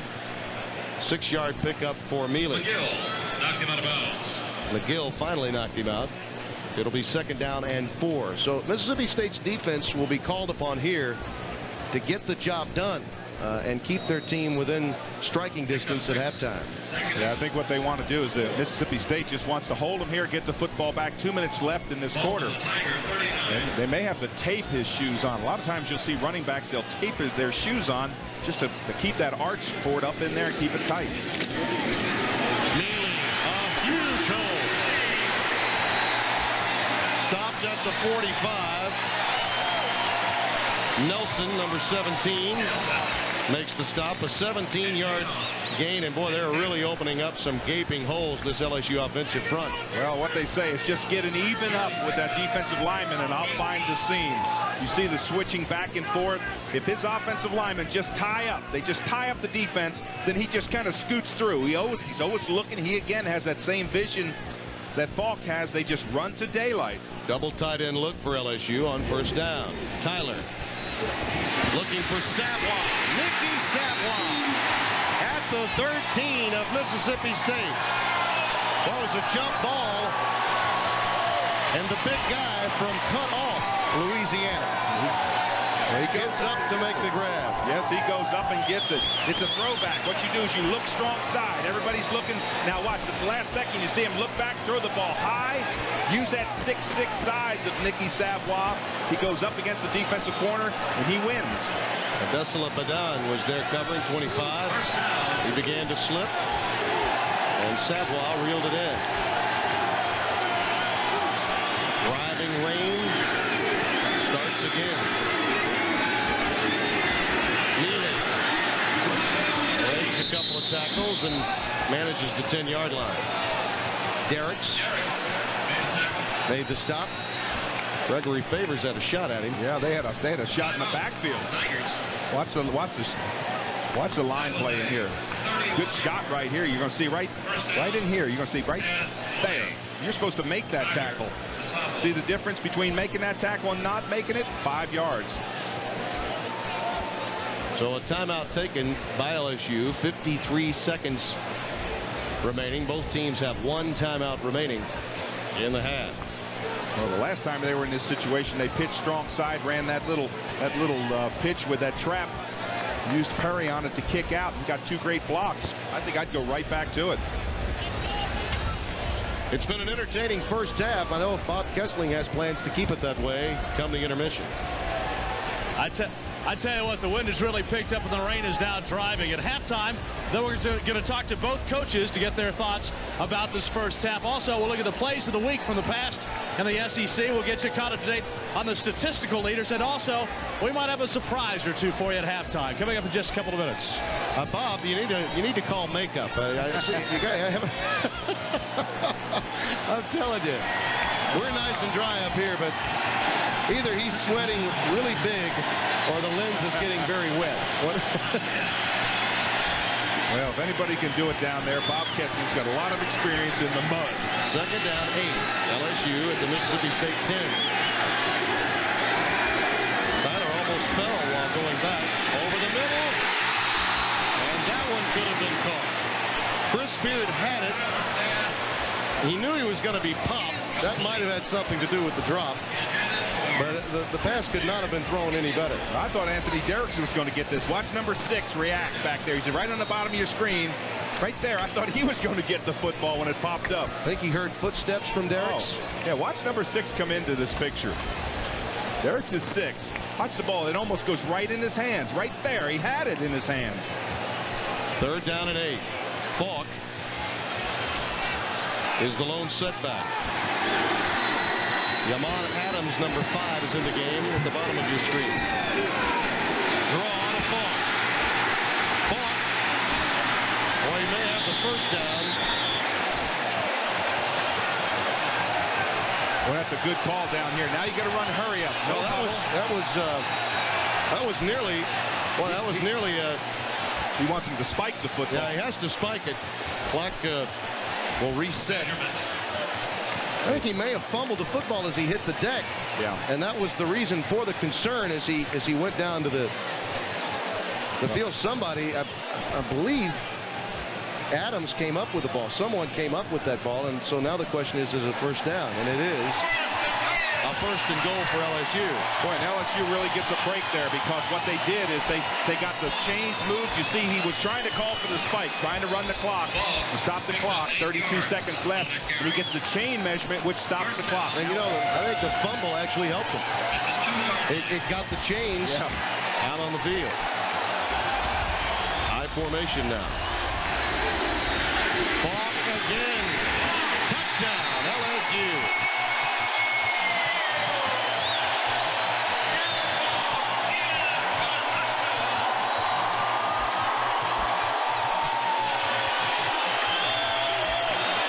You go when you need it. You go behind your best lineman. That's borderline and Faneca.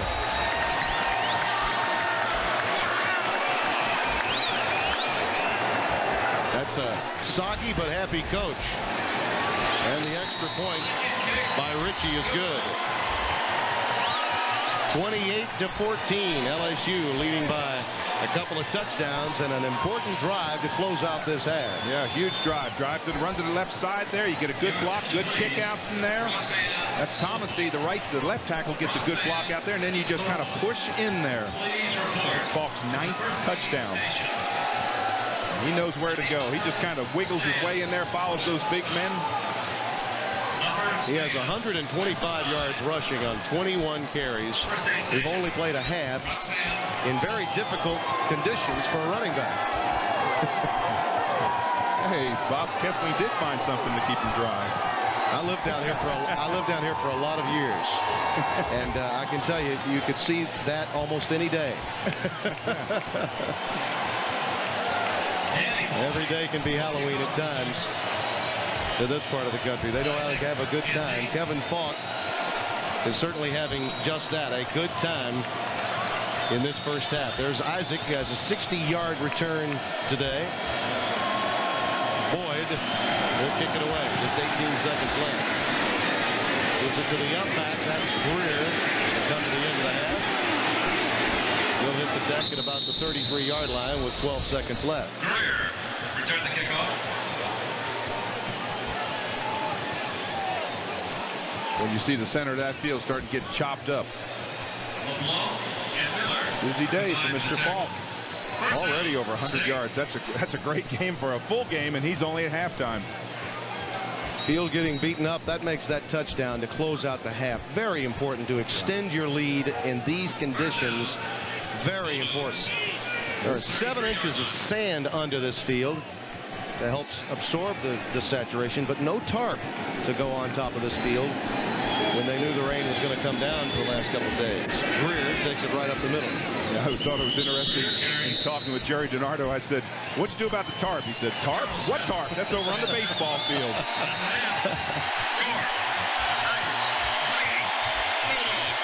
On a soggy Saturday in Baton Rouge, LSU has a 28-14 lead. Had to come from behind to get it.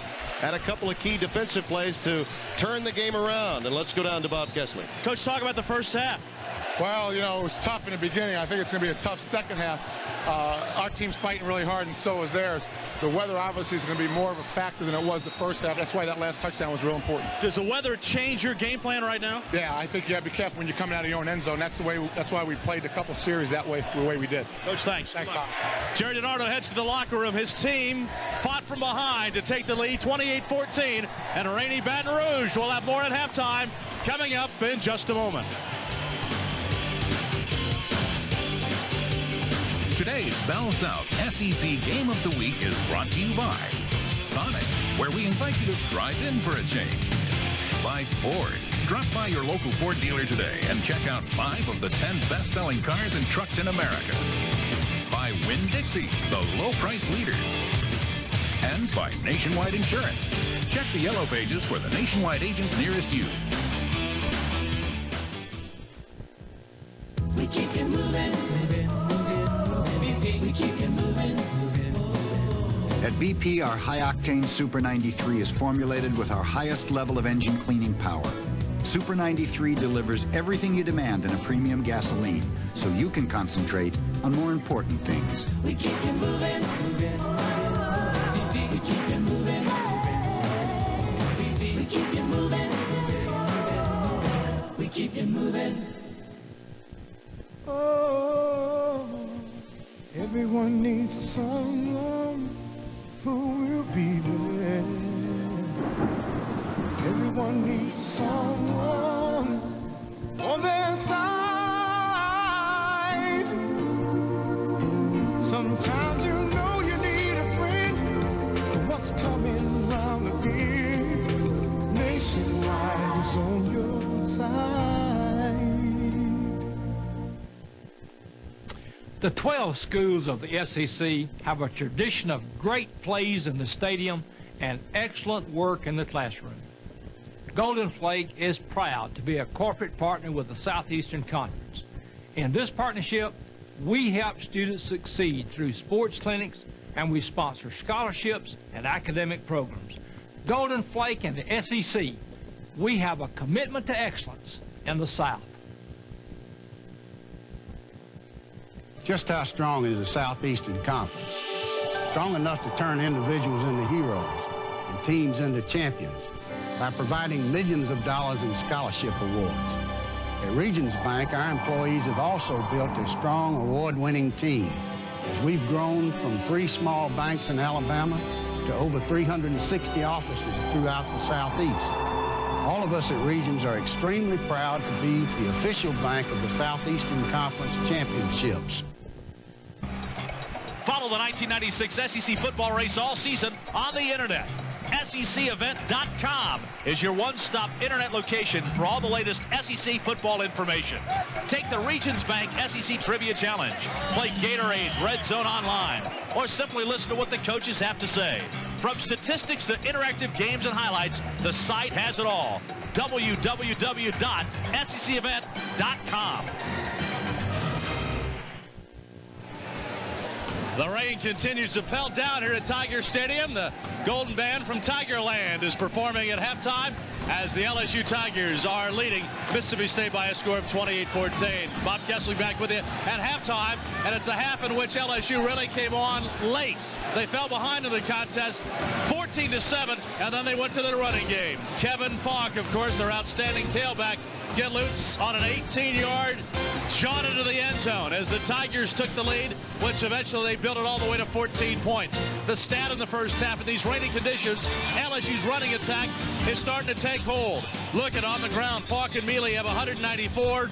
The whole Mississippi State running attack only has 59 so far in this first half.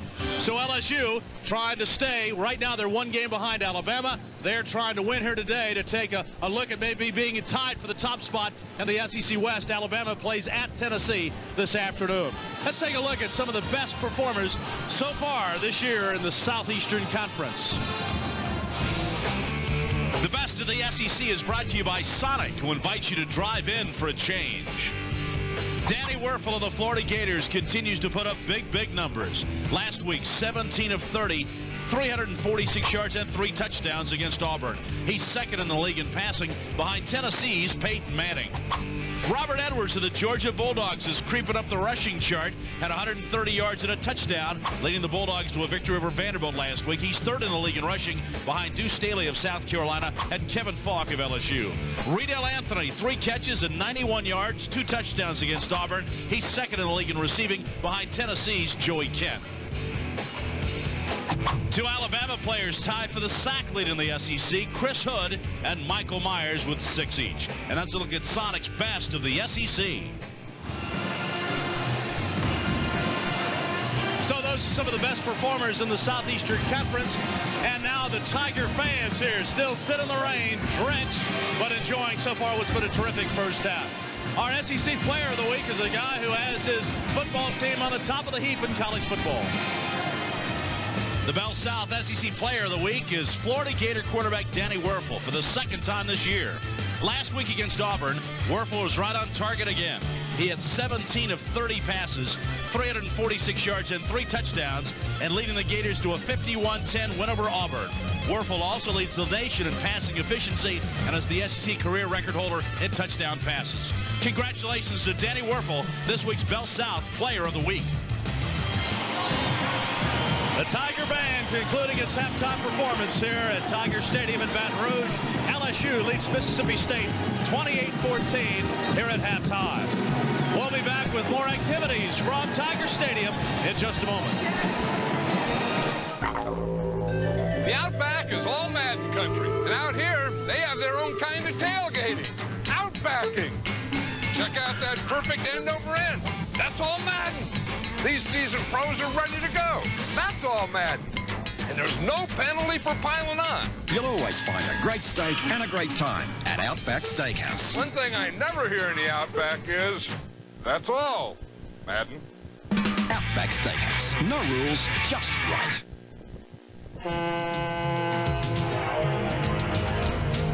Some people feel the biggest difference between the Regal GS and other sports sedans is the way Regal's refined suspension system holds the road. However, others feel Regal's 36 inches of very generous legroom is something you just have to see to believe. Regal by Buick. The fine line between sport and sedan.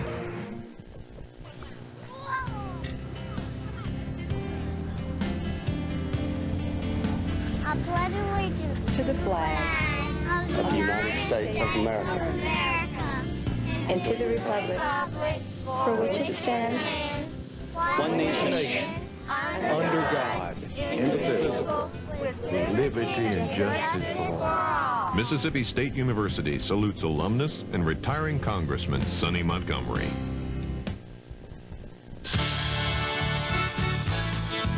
I think a big part of what makes going to LSU so different is the uniqueness of Louisiana. People come to LSU from all over the world, and the atmosphere is a lot of it. The culture, traditions, the history, the whole Louisiana experience is right here. There's a Cajun word, lagniappe, that means something extra, and I think that really describes LSU. LSU, as unique as Louisiana. Reese's SEC Plays of the Week are brought to you by Reese's Peanut Butter Cups. There's no wrong way to eat a Reese's, and there's no wrong way to make a spectacular run, especially when you get a great block and do the rest on your own. Rondell Mealy of LSU gets to the end zone as the Tigers beat the Kentucky Wildcats. Our Nutrageous Play of the Week is brought to you by Nutrageous Candy Bars. Give your mouth a party. Let's go to Athens last week where Patrick Pass tries to get around Vanderbilt. He fumbles the ball. Fred Benson picks it up going for a touchdown. But then the ball's knocked away by Corey Allen and the Bulldogs get it back. Those are our plays of the week. These are LSU football fans sitting in the rain enjoying their Tigers whooping up right now in Mississippi State, but another half of football to play. LSU leading 28-14. Now it's time for the Notch scoreboard. What else is going on today in college football? As you see at halftime, Duke leads Maryland 17-16. And the SEC, South Carolina and Vanderbilt in the first, scoreless. In the Big Ten, Illinois trying to upset Northwestern. That's in the third. Also in the Big Ten at halftime, Indiana trying to hand Penn State another loss. It's 20-10 Hoosiers. Also in the Big 12, Oklahoma and Kansas State, they are scoreless in the first. And Virginia Tech and Pittsburgh, that's now in the third quarterback. And Alabama and Tennessee, that one starts at 3:30 in Knoxville. And of course, Kentucky in action against Georgia later on today. And Ole Miss in action also as well. So at halftime here, it is LSU leading Mississippi State 28-14. And we'll continue from Tiger Stadium after this word from your local SEC stadium.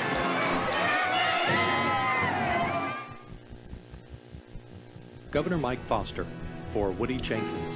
For me, the election percentage is a clear choice between a liberal and a conservative. Mary Landrieu is a liberal, Woody Jenkins is a conservative. I can work with Woody. He's for lower taxes, term limits on liberal federal judges, tough on crime, against quotas, and Woody will protect our Social Security and Medicare. His ideas are mainstream conservative. Liberals don't like them. I think you do and I do. Join me in voting for Woody Jenkins for senator. Woody Jenkins, Senate. You've always wanted a genuine John Deere lawn tractor. 2 years ago, you even came in for a brochure. And again last year, you came in, took a look, and another free brochure. This year, maybe you'll take home one of these, because now the John Deere STX 38, with increased horsepower and more features than ever before, is only $1,996. 1996, your year for a Deere. For great John Deere deals, visit Appel Lawn, Ascension Equipment, or Sunshine Equipment. The Smart Money's banking on Chevrolet trucks. Smart Money magazine, that is. Rating Chevy's S10 the best compact truck to own. That's right. And if you're looking for horsepower, the Chevy's S10 Vortec engine beats Ford, Nissan, and Mazda. If you want more room, S10 has more regular cab interior room than Ford or Toyota. And most of all, if you don't want to spend a lot of money, stop right now and go to your Super Chevy dealers and get $600 cash back on the Louisiana-built S10. You can bank on it. The Smart Money does. It's sad. All Bob Dole offers are negative attacks. President Clinton is fighting drugs, appointing a 4-star general drug czar. Dole voted against even creating the office of drug czar. President Clinton strengthened school anti-drug programs. Dole Gingrich tried to slash them 50%. President Clinton expanded the death penalty for drug kingpins, now wants drug testing to keep abusers locked up. President Clinton, endorsed by the largest police organization for fighting crime, protecting our values. Our Nationwide Insurance Scholar Athlete of the Week is wide receiver Casey Tabor from LSU. The junior from Schulenburg, Texas, earned a 3.7 GPA during this last academic year, majoring in zoology.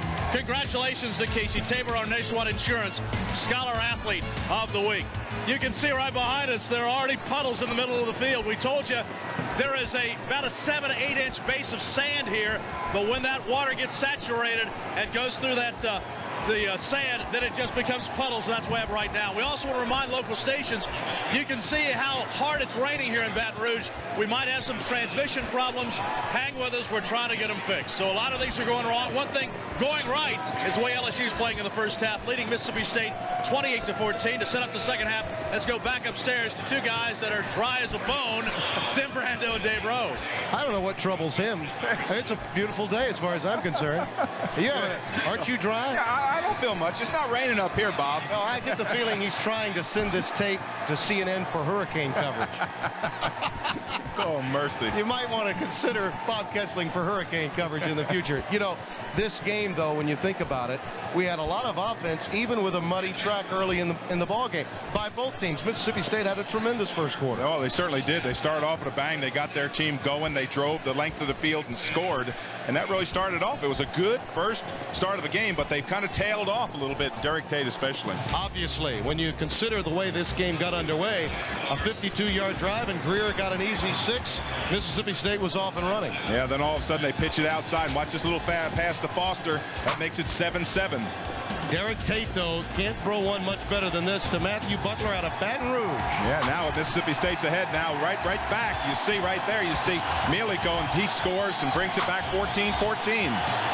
This was a remarkable run. Tremendous blocking as LSU gave Kevin Faulk an 18-yard run. Yeah, and then Faulk, he puts it out a little bit farther. He just plows in there, gets behind those big offensive linemen. This torrential downpour that we're seeing right now will obviously have an impact on the stats in the second half. You see the time of possession all with LSU. That means Mississippi State's defense could be fatigued. We might have already seen that in that last drive. Yeah, a lot of injuries in that first half, injuries that Mississippi State really could not afford to have. This kind of torrential downpour also can't be good news for Sherrill's bunch, understanding that they need 2 touchdowns. Well, they're 2 touchdowns down, and the middle of the field is absolutely, it's got water standing on it, so that's going to be a big factor in this second half. Well, even a Rose rewind cannot eliminate the weather, but Rose rewind does include what? Well, first of all, for Mississippi State is get Tate back on target. He's only 2 of his last 12. They only had 15 yards in the second quarter. And the second thing, the Dogs need to dig in. They've allowed 266 yards rushing. For LSU, keep the Tiger tandem, just keep them trucking. They've got 194 yards between them and have no special teams. If you had one weak spot, it was a special team breakdown that allowed that 60-yard return. You know, we probably ought to say hello to all of the tailgaters that have made their way out of the stadium and are no doubt watching the game as they're eating a little hot boudin and cold couscous. Yeah, we'll tell them, get that chicken ready. I put the basting on it to start. Get it ready. LSU, ranked number 13 in the country and trying to move up. They lead Mississippi State 28-14 at the half.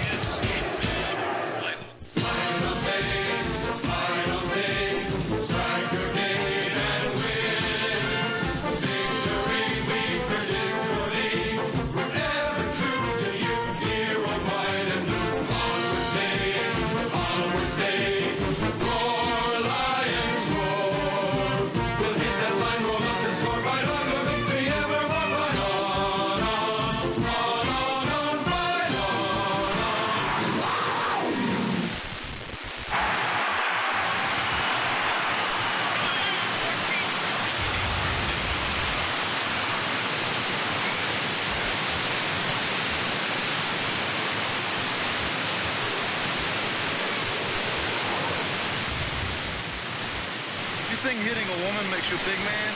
You won't mind if we let 70,000 people see what kind of man you really are. Every 12 seconds, a woman in this country is abused. Isn't it time to speak out? Get involved in relationship violence. Advance Auto Parts presents part number 7, the nose. The nose of an Advance Auto Parts staffer can sniff out even unusual automotive problems. My car is making a smell. The nose springs into action, analyzing until the problem is rooted out. Your valve cover gasket is leaking oil onto your manifold. It's all part of the job. At Advance Auto Parts, we're not afraid of getting a little dirt under part number 82. Advance Auto Parts. The best part is our people.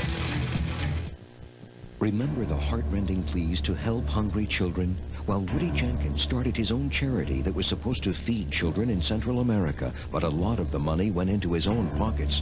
First, he bought this mansion and began charging the charity huge rents. Then he and his wife took hundreds of thousands of dollars in salaries. He even hired his own ad agency to promote the charity. That's why he won't let you see the records. Now we know why he refuses to release his income tax. Woody used the children's money. Can you trust him with yours?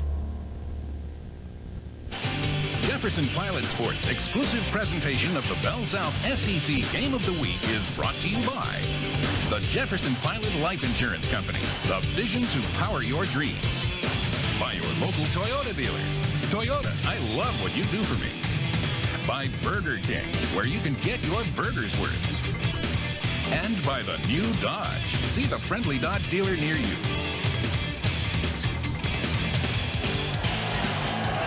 Tiger Stadium in Baton Rouge, sopping wet with a downpour at halftime. Cheerleaders are wet, but the good news is the rain has stopped for the moment. Mississippi State trailing 28-14 to LSU.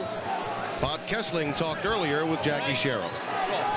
Coach, talk about the first half and what you talk to your team about. Well, at halftime, we make the plays, just like Jeremy dropping the ball, and we gave them 2 big plays early and then come back, but our problem is we're losing defensive linemen, and we're down pretty thin there. And Day won't come back? No, we got Day, and we also have Michael Lindsay probably won't play, so we're down. Hopefully, I hope you don't have to play, or I don't. Oh, row. Thanks, Jack. Okay. It's an endurance test for the rest of the season, really, for Mississippi State with the injuries that they've had. Oh, they have just been, I mean, it's so tough to coach when you don't have all your players at full speed, but when you don't even have a bunch of your players, it's even tougher. But the possession chart looked awfully good in that first quarter when Tate was hot, hit 5 of his first 6 passes, and then all of a sudden a lot of punts for Andy Russ in the second quarter as they were unable to get that offense going. A lot of drop passes, and Jackie mentioned the one by Jeremy Jones. That, along with the interception by Wiley, loom largely in this 2-touchdown deficit Mississippi State faces. Oh yeah, those are huge plays, and you see the tail end of that number of plays. They haven't put many first downs together. Danny Boyd, freshman from Bradenton, Florida, will kick it away. They took the red shirt off him before the Kentucky game. Wade Ritchie handles the field goal and place kicking chores, but Boyd will kick off. When you see the water right in the middle of the field, that shiny stuff is water. And a squibber that is picked up by Mississippi State beyond the 35-yard line. We are told that we are having some transmission difficulties because of the weather that has befallen Baton Rouge today. We're doing our best to bring you the best pictures possible, so bear with us. Do not adjust your set. We will come back and deliver as best a broadcast as possible. Look at all this water coming up. Look at that. He almost missed the ball. And when you can't put that plant foot down, you can see the ball. That's just standing water. It's going to get a mite sloppy here. From the 38, Tate remains in at quarterback. Isaac slides forward to the 42, maybe the 43-yard line. And what happens now is you see defensive linemen, everybody starts to play flat-footed now. The offensive linemen, the defensive linemen, they all have to play flat-footed. They can't get up on that toes and dig in. Then the running backs have to run flat-footed because they're so afraid of slipping down in that, so they've got to run flat-footed. The entire speed of the game really changes when you've got this much water. Second down and 6.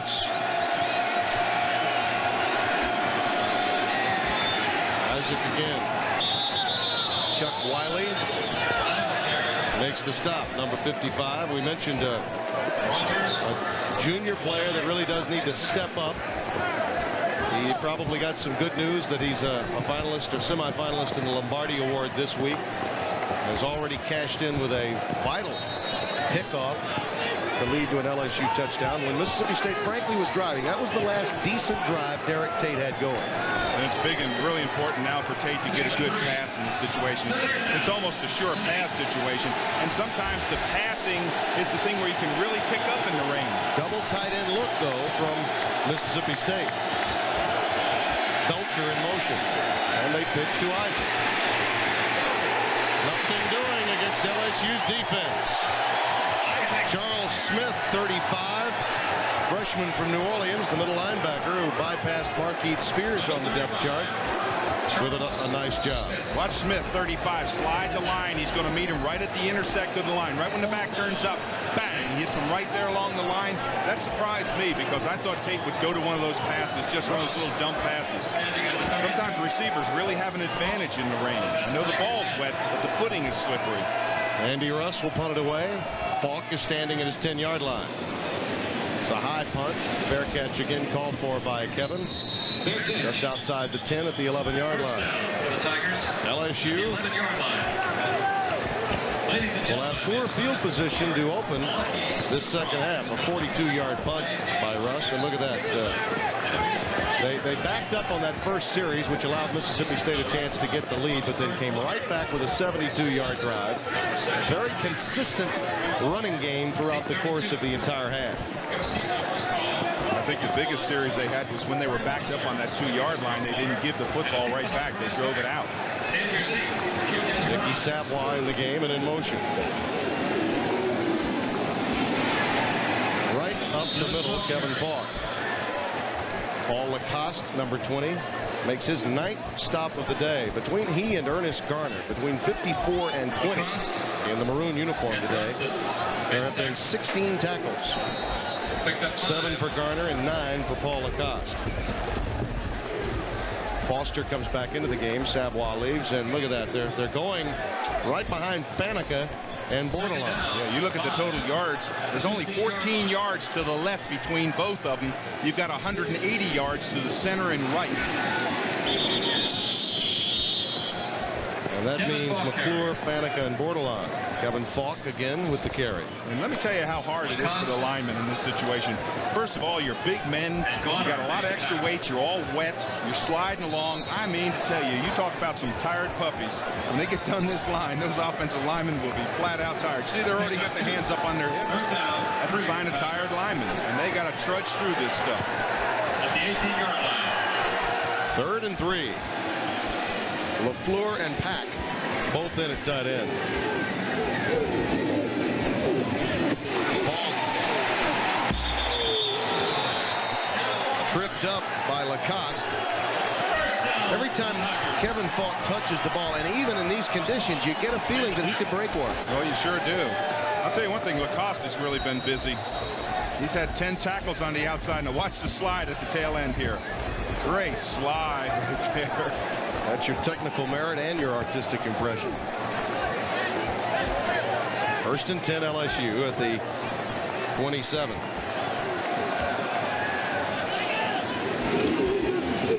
Faulk bounces out, runs right into Lacoste and others. Anthony Derricks, number 6, also in on it. Derricks and Lacoste. Lacoste, we've called his number all day long, number 20. Watch this, slide across, get across the face. They can't cut him off. He's right in a hole. He lost 3. He cut his head or something during the week. It was his ear. He had a lacerated ear. He had some stitches to put on that. He has 14 tackles already. And they said his helmet slipped around and cut something on his ear and had to have stitches.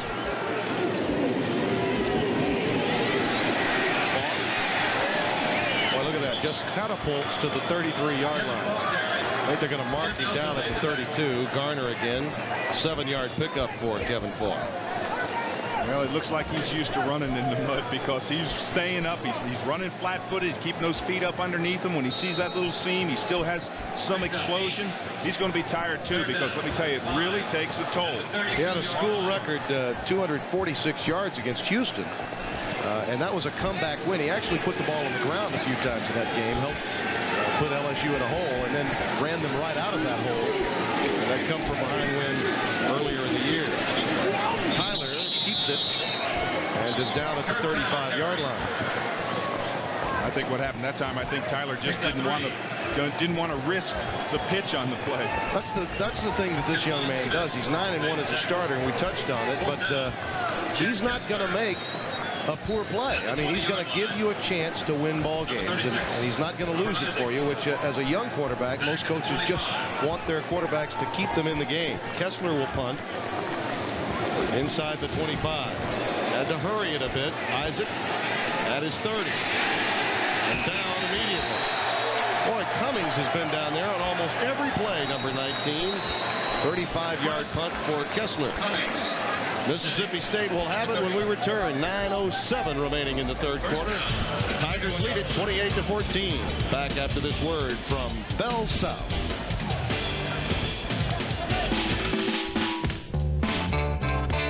Life. It's not the sort of thing that shuts down at 5. So at Bell South, we're available 24 hours a day, 7 days a week. If you ever need to reach us, just give us a call. Anytime. Bell South, it's all here. What would you say to a meal like this for only $1.99? Get a little Long John's right now. Well, then come in for 2 of our famous batter-dipped fish fillets. Crispy on the outside, tender and flaky on the inside. Plus hush puppies and a lot of extra fries for only $1.99. That's more than $1 off our usual price. And a deal on a meal you just gotta get. Gotta get a little Long John's. Get a little Long John's right now. Get a little Long John's right now. Get a little Long John's right now.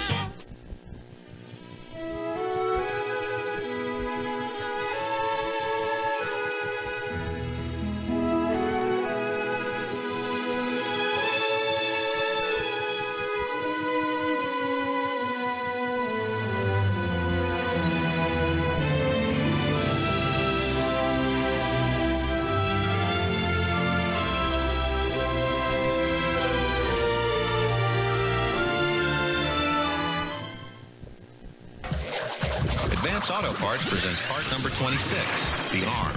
The arm is essential to the Advance Auto Parts salesperson. Why? You sell batteries? We'll not only sell you a quality Autocraft battery, we'll install it while you wait for no extra charge. Just look at those arms in action.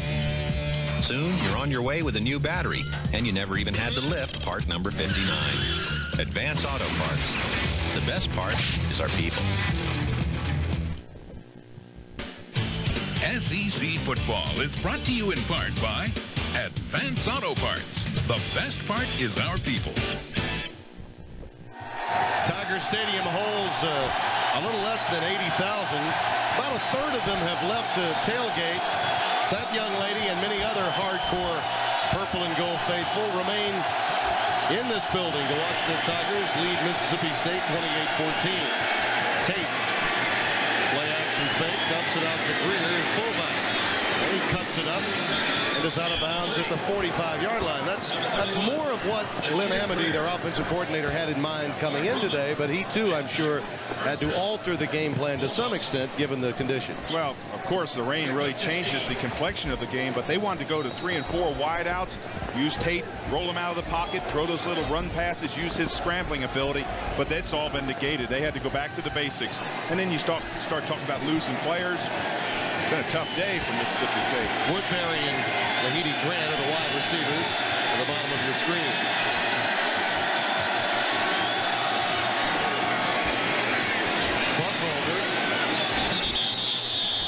And he burrows into LSU territory at about the 46-yard line. 8-yard pickup.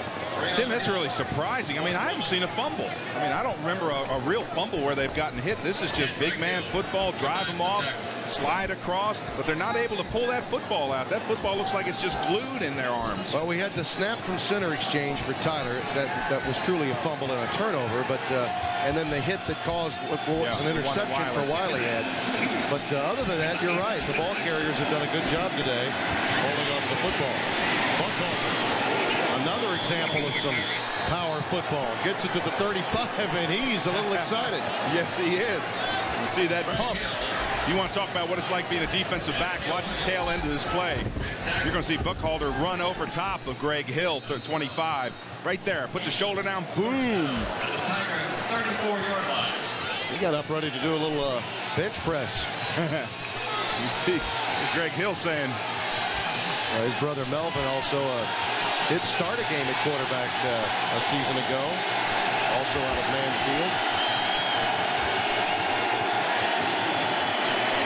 The middle. Greer spun down at the 33-yard line. That's Pat Rogers. Got a piece of him there, number 82.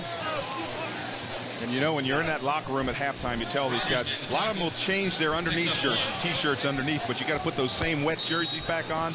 But a lot of coaches, and I'm sure DiNardo's like this, say, wait, what do you mean, what rain? That's why you don't even wear, that's why you don't wear a shirt or anything. You don't wear a raincoat. Now he's got one on a little bit, but hey, rain doesn't bother those old defense and offensive line coaches.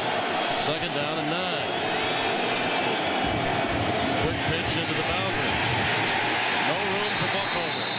Anytime they try to go wide, they wind up in a lot of trouble because Wiley and Stansberry can go to work, and both of them have played very well today. Well, what Wiley does is he plays with his hands, and that's what you want defensive linemen to do.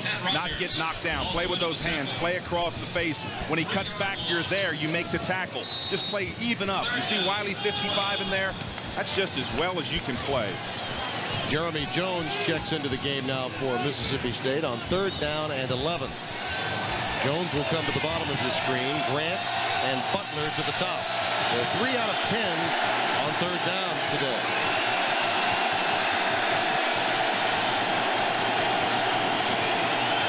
Here comes the blitz. It's Rogers. Over the middle, incomplete. Matthew Butler appeared to have it, couldn't hang on. Greg Hill was right there with him. And now what do you do? It's on about the 34, 35, 36-yard line. Do you throw up on it? This ball is well thrown. We've criticized Tate for that crossing pattern, but he throws it right on the money and takes a shot. He's had some drops today. Yeah, that ball's thrown right there. You got to come up with that ball. Big play. You had to come up with it. I think you almost go for it. And Matt Wyatt has come into the game. He is under center. And timeout taken by LSU. So with Wyatt coming out, Mississippi State will at least get a timeout out of LSU as they have time to rethink the circumstances. 28-14 LSU in the rain in Baton Rouge.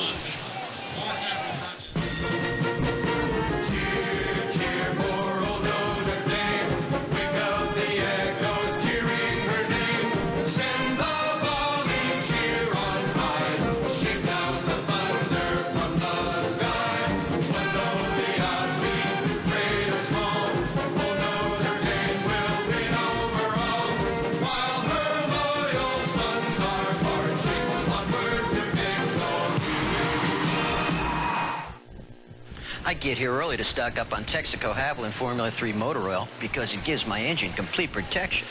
Me too. Michael Andretti. Texaco Haviland Formula 3 is formulated to control volatility and fight vaporization. And it's the same oil used by championship racing teams. Empty. Tough track, huh? Take it to the star. And to give your cooling system maximum protection, get Haviland Extended Life Antifreeze. Hey, want to see some cool things? Where? At the Smithsonian. Famous flyer! Some four-wheelers. Rocket ships. And lizard lips. Discover Card is a proud partner of the anniversary celebration. Reese's Nutrageous is pager compatible. It's an autofocus camera with instant red eye reduction. Nutrageous is a three-way bulb that keeps you warm in the winter, cool in the summer. Nutrageous bounces 50 feet in the air. When's it coming down? Nicole is a high school junior with short brown hair. She has smoked marijuana since she was 13. She told the New York Times, "Look at Bill Clinton. He smoked marijuana and became president. He said that if he tried it again, he'd inhale." If you had it to do over again, would you inhale? Sure, if I could. I tried before. Before you vote, remember, our children have to live with the president we give them. This afternoon's game is brought to you in part by Siemens. For leading-edge technologies in electronic and electrical engineering, depend on Siemens precision thinking. With Bob Kessling and Dave Rowe, Tim Brando, 4th down, 11. Matt Wyatt is coming to the game for the first time and goes to the shotgun. Now drops back into a punt formation. Fumbles the ball. Now gets rid of it. And the ball is stopped at the 1-foot line.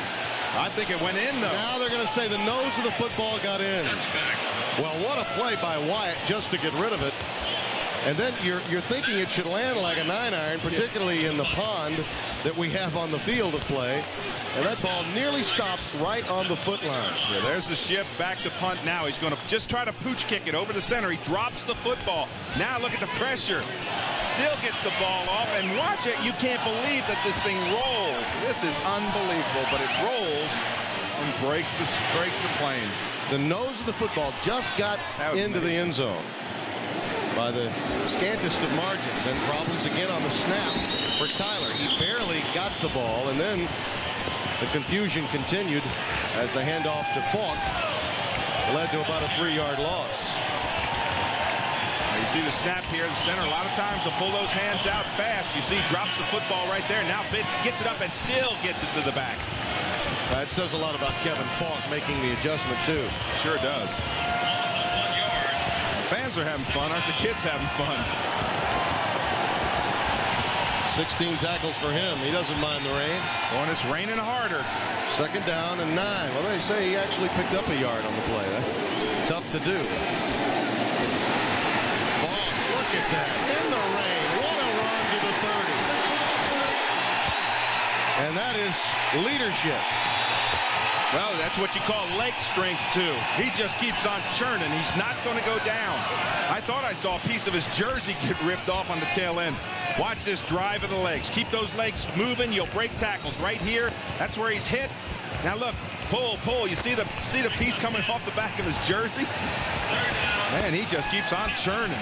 Again, a reminder, we may be experiencing some transmission problems on 3rd and 1. It appears that he may have the first down. Tyler keeping it. Those transmission problems being caused by rather inclement weather. and has had no impact on the faithful in Baton Rouge that have stayed. This is what you call pouring rain. And look at the fans. The fans out there, they haven't left. Look at when they hit the drums. Look at the drums. Look at the drums right in there. You see when they hit them? Oh, gee.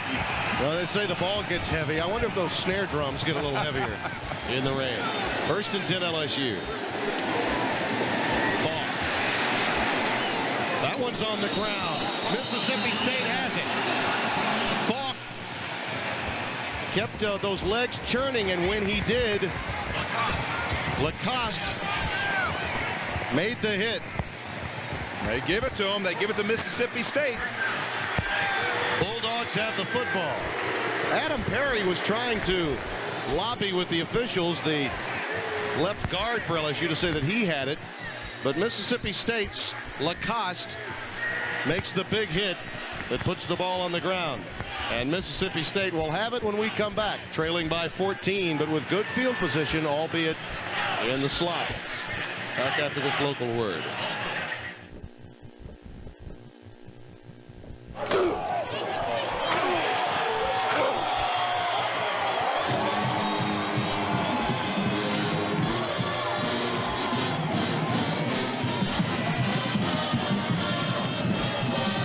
Team is on the field, our medics will be there, just in case.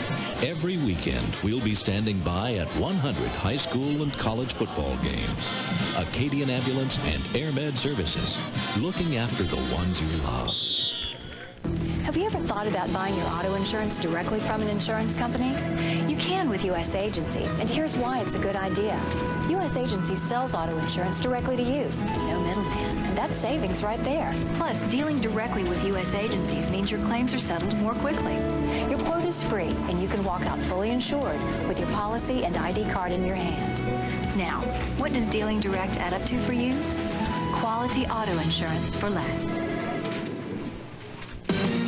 Do you need a car? Yeah, yeah. Then you won't have to go too far. We got 'em new and used to see. The Plexus, Pontiac, Buick, GMC. Do you need a truck? Yeah, yeah. Hey, do you need a van? Yeah, yeah. Well, come on, we'll finance the plan. Quality service we guarantee. The Plexus, Pontiac, Buick, GMC in Gonzales. I have Wayne Stabler Catering. It's a catering service. I cook here on a regular basis. I'm out here every Wednesday night. It's helped my business to grow. I've had to add employees. There are a lot of these kids that I have are putting their way through school that now have the funds and are able to pay for college tuition. And the exposure that I get every week from the different business people that I meet here really makes a difference for me. Casino Rouge, proving our promise every day.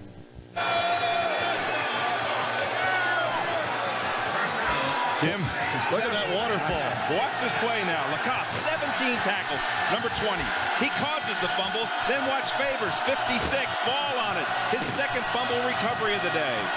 Great opportunity now for the Bulldogs as Greer carries it between the tackles. And look at him carry a couple of Tigers with him inside the 30 to about the 29. Pat Rogers and Charles Smith credited with a stop. Well, if you're going to get back in the football game, and I know Tate wants to get back in this football game, you've got to do it now. With 4 minutes left in this third quarter, you've got to respond. Your defense is giving you the football. You haven't had a hot day. You started off hot, but you haven't been, you just haven't done anything. And look at the skies open up. Just stick around. It'll change. Second and 2.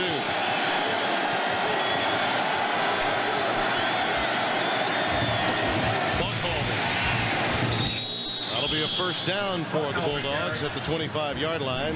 Smith again making the stop. A young linebacker that's excellent against the run. He's started all the games. Like most, though, he's still learning how to drop back into coverage and play the proper schemes for Carl Reese, one of the top defensive coordinators you'll find in the South. Carl Reese, who's been with Jerry DiNardo since his days at Vanderbilt. On 1st and 10, Buckhalter again. When you see the difference in running styles there, you see Buckhalter is more that power type, fullback type runner. He doesn't change like Faulk and Mealy do. When you talk about mud, watch the tail, watch this play. This is what it's like down at field action. You know, we talked about all the sand that's underneath this stadium floor. The mud comes up. It's almost it looks like quicksand. Yeah, look at the cheerleaders. They're underneath the tarp. Cheerleaders having a tough time here. 2nd and 7.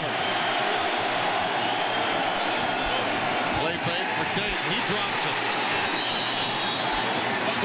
it. He's ready to make the throw, and as he was ready to cock the arm, boom, the ball just falls right out of his hand. Well, there's no way to keep the ball dry. Once you slide it up, now watch, when he just, no pressure, nothing. Just watch, the ball just, boop, just drops out of his hand. He has to fall down on it. Brings up a big down. 3rd down is going to be about 14, 15 yards. Yep. Mississippi State has got to get some points out of this break that their defense gave them. This is 4-down territory if you ever saw it. You've got to come away with some points. You're down 14. You've got 2 minutes left in the 3rd quarter. LSU, 20-point favorite coming into today's game, leading by 14. 4 wideouts for Tate. Here's the blitz. Screens it out to Greer. And Greer is hauled down at the 23-yard line. Greg Hill forced that play back inside. A late flag. A late flag. Oh, that flag was thrown way, way late. And Mississippi State appeared to be a bit guilty. Oh, if that goes, and look, they're pointing in Mississippi State's direction. Yep. It was going to be about 3rd down and about maybe 6. Boy, if it was Jeremy Jones on Denard Walker, he's already gotten a drop today, a sure touchdown. This one will be tough for him to endure in the film room this week. Well, it was so late. The play was over. The players were jumping up and actually going back to the huddle.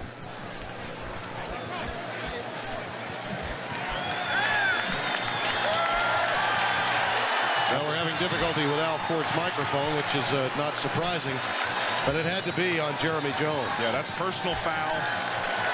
And boy, does that change the complexion. 3rd down is going to be, 4th down and about 6 to go. Obviously makeable, and it was a dead ball penalty, so the play was over, and it's tacked on. Every time we've taken that shot, I've seen a different sky in the background, haven't you? I mean, it's a beautiful shot, but every time we take it, the sun was out a moment ago. In fact, it still is, but you see the ominous clouds. Yeah, which way are those clouds going? I hope they're going away from the stadium. 4th down and Wyatt back in again. And he'll drop back into that punt formation again. So the mistake by Jones forces their hand, and Wyatt will get it inside the 10-yard line. They'll mark it at the 5. So another quality punt by Wyatt. 33 yards that'll put LSU back at the 5-yard line for this next sequence. But those kinds of mistakes that happen to a team that has had some difficulty shouldn't be cropping up this late in the season. Well, those are killer mistakes. And they had a situation where they probably would have gone for it on 4th down and 6, and it was very makeable. LSU comes out no huddle. Tyler has them at the line.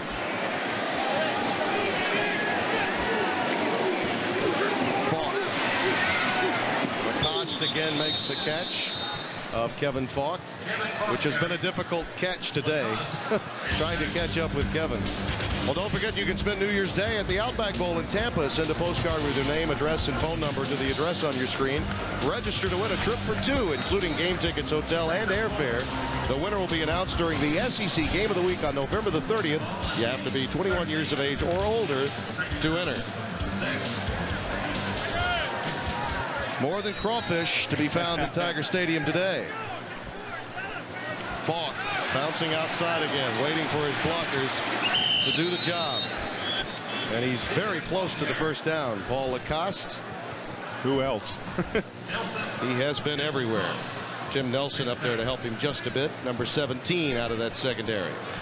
When you start talking about 19 tackles for anybody in any football game, that tells you that you are all over the football field, and that young man has been all over the field today. We talked about picking it up and That's amazing. He picked it up. A quarter has passed. LSU's lead remains at 14. They fire up the band in Baton Rouge. The brand. In the West, it's the way a man marks what's his. We're the beef people, and our WD brand is on every steak we sell. It means our U.S. choice beef has been specially aged and trimmed to ensure more flavor, more tender, juicy beef. WD brand, the mark of quality from Winn-Dixie, the beef people.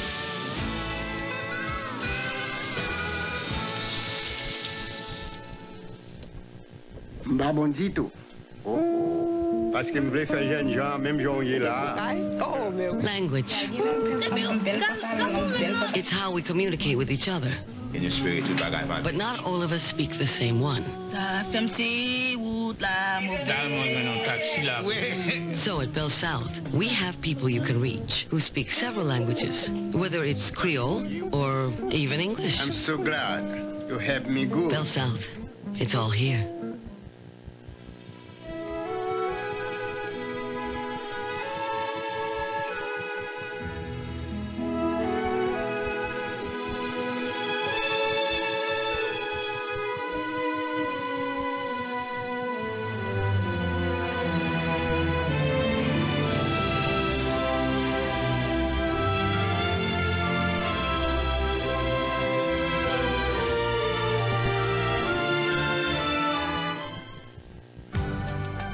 Advance Auto Parts is proud to be a corporate donor to the Juvenile Diabetes Foundation. Over the past 2 months, Advance Auto Parts stores throughout the southeastern region of the U.S. have raised over $600,000 to fight the disease. Today, we would like to salute the New Circle Road store in Lexington, Kentucky for its efforts in the fight. Advance Auto Parts and the Juvenile Diabetes Foundation, together, walking for the cure. Nothing like a little purple and gold pumpkin head action, huh? What do they see? Oh, they see through the letters. Tigers leading it 28-14 as we open the fourth quarter. Faulk has been carrying the football most of the day. He fumbled the ball again. Mississippi State says they have it. Paul Lacoste comes right out of there with it, and he does. He's been given credit for the recovery as Faulk, who has had a fumble problem earlier in this season. Now it's cropped up on 2 separate occasions. This time Mississippi State with a crack from the Tiger 21. Boy, that's a good hit there. See 20 going in there? That's Lacoste again. The ball is out. You see the Mississippi State players just diving on the football. Now, you've got the ball on the 21-yard line. If you don't score in this situation, how much more can Paul Lacoste do? He caused the fumble and then recovered it on the same play. It's the 3rd fumble recovery today for Mississippi State. One on the center quarterback exchange between Tyler and McClure. Tate looking to go up top. Post corner for Floyd. Incomplete. Greg Hill right there with him. As we look at our Burger King stats through 3, LSU's rushing yardage, that is incredible. Faulk and Mealy combined for 234. And Mississippi State's total yards really dropping off since the end of the first quarter. And Lacoste becoming a player that we might be talking about in terms of record day for tackles. I mean, he may have a school record for tackles by the end of the day. Well, that record is 29 by Ray Kostick against Kentucky in 76. He's not that far away. We got him close to 20. Movement in the Mississippi State line. Boy, when you're going ugly on offense, you'll get real ugly. And we have a marker down as well. And it's procedure with that movement in the offensive line. See, I think what you do in this situation, I think Tate's got to pass the football. You've got a real advantage because your receivers know the route you're going. The defender's got to sit there. He's got to plant. He's got to react to it. I mean, after what the Mississippi State defense has done for their offense, to come away with nothing here would probably be the end of it for any chance they might have of an upset. And another drop. Lamont Woodbury drops this one. Well, that's not like that ball wasn't right in his hands, Tim. He threw that ball. He hit him right square in the numbers. You just got to come down with those plays. 3rd down and 15. You touched on it earlier. 4-down territory in this situation. A field goal try. You think about what it takes to hit a field goal in these conditions, and how much really does 3 help you when you're in the 4th quarter in the mud in Baton Rouge. 4 wide receivers now for Tate.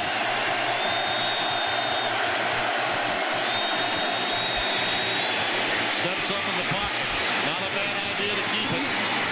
And Tate going for the first down. He's very close. That's a 14-yard gain. He may be a yard shy, just short of the 10-yard line. You know what? He dove for the flag on the ground, but the flag was out of bounds. And when the ball crossed out of bounds, he comes up about a yard short. Gets a good block right here. Points it. Now watch right here. He's going to put the ball out and dive to the flag, but he comes up short. About a yard. Well, obviously you have to be able to get a yard. An offensive football team has to be thinking you got to be able to get a yard. You've got an opportunity to get back in the game. But they're going right into the student section of LSU. They're going to hear from them.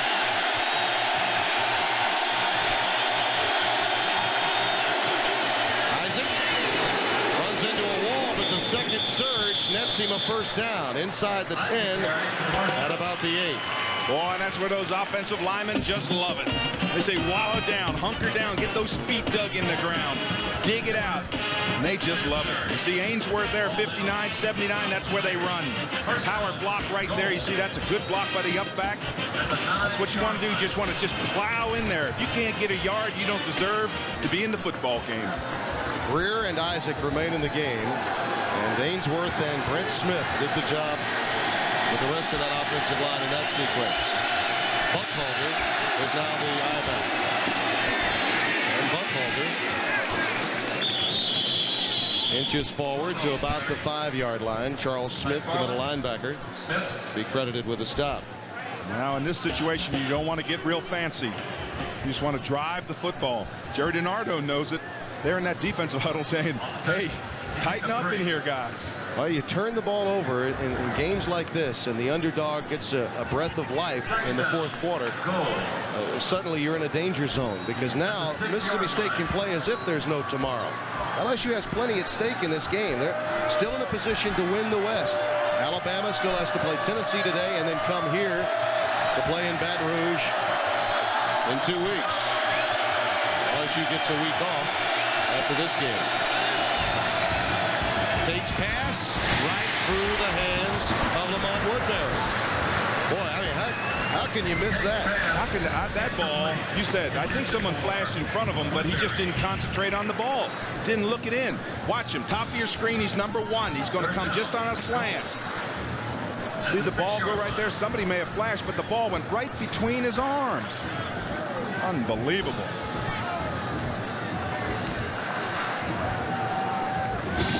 Third down. Jones at the bottom of your screen. Floyd at the top. 4 wideouts for Tate. Greer the lone setback.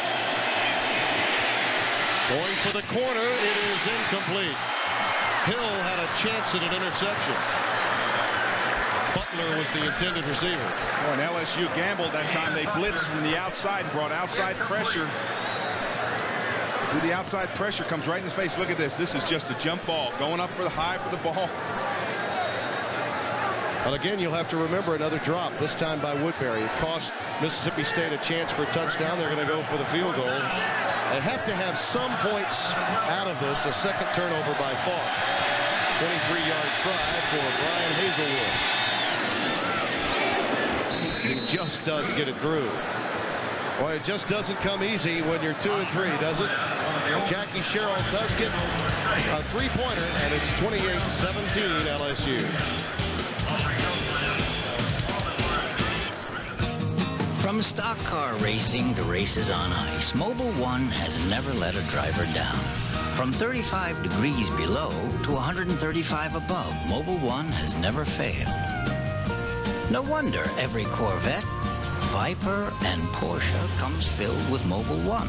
Of all the oils in the world, there isn't one that outperforms Mobil 1. At Mobil, we've been changing oil for over 125 years.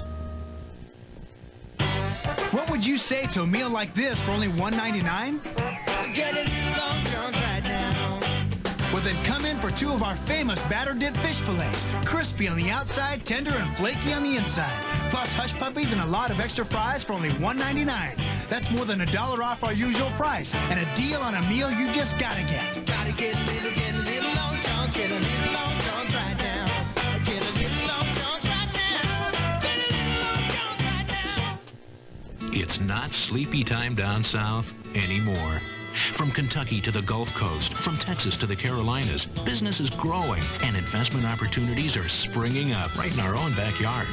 Morgan Keegan, the South's premier investment firm, brings information on all these opportunities to your doorstep. They find regional stocks and bonds that are tomorrow's blue chips. That's why smart Southerners turn to Morgan Keegan for investment advice. Morgan Keegan, capital for the South. Have you ever thought about buying your auto insurance directly from an insurance company?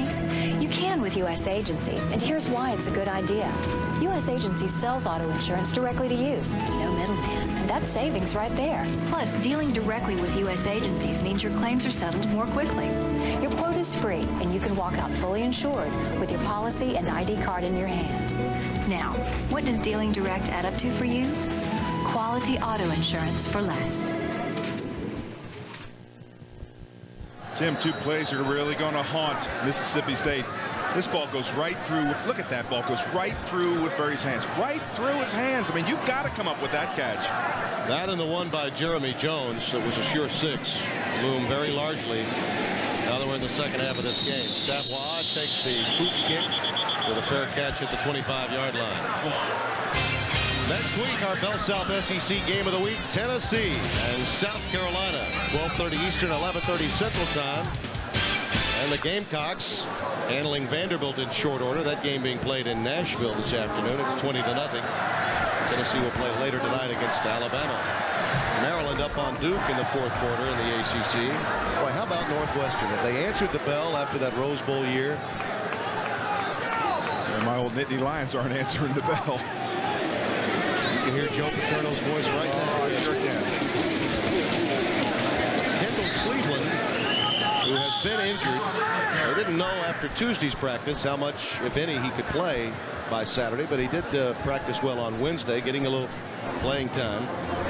Cleveland's in an interesting position, a sophomore from Orange, Texas, and they have a young man that's redshirting this year at the running back position that they're going wild about. They speak of him in terms of Faulk and Mealy.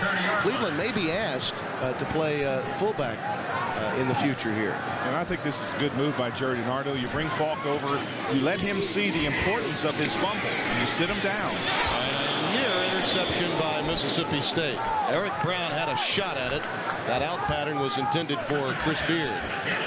Boy, Brown, he's quite a football player. He's been injured. But this is a good reaction right here. This is a sprint. And he sees he reads the quarterback all the way. Look at him. He dives out, just gets those hands right in front of the receiver. Well, that could be a turnaround. Quite an athlete. Torn groin that really beset him this year. This is a young man that high jumped 7 feet, broad jumped 24 feet, triple jumped 50 feet in high school in San Antonio. So, I mean, this is the kind of playmaker that Joe Lee Dunn needs more of in order to run that blitzkrieg defensive hit. I loved it when you said to Joe Lee, how high did he vertical jump? He said, jump higher than the stick. 3rd and 7. Tyler airs it out for Beard. Incomplete. Marker down. And it comes a bit late. Izell McGill was covering Beard. He had a little help, and I think that may have been where the flag came from. This ball was very, very high. Gave a lot of time for the safety to play underneath it. That's offensive. Oh, it's defensive pass interference. It's going to be a first down. Maybe we can see it here. It's going to be the top of your screen to the right. Now see if he doesn't put his hand on the receiver. Right here. Does he put his hand on the receiver? Yep. Yeah, early. It was actually not Nelson, though. It was It was McGill that got that left arm in there too quickly. And you know, the official in a great position to make that call. Running straight down the middle of the field, that's his call all the way. He never hesitated. Just over 12 minutes remaining in the fourth. LSU leading by 11. The naked bootleg to LaFleur. And look at the big guy Lumber. That's his first catch out to the 40. A 15-yard gain. Senior from Westlake. The pro scouts are drooling over him. They say that he grades out even higher than Peyton Manning in terms of his athletic ability to play a given position, that being tight end. Well, he's huge. 6'7". He's a big guy. Makes a big target, but he runs well with the football. And you're not going to take him down with just a little shoulder pop in there. You've got to get underneath. You've got to wrap him up. We thought he'd be a huge factor in today's game, but they have taken that away from him.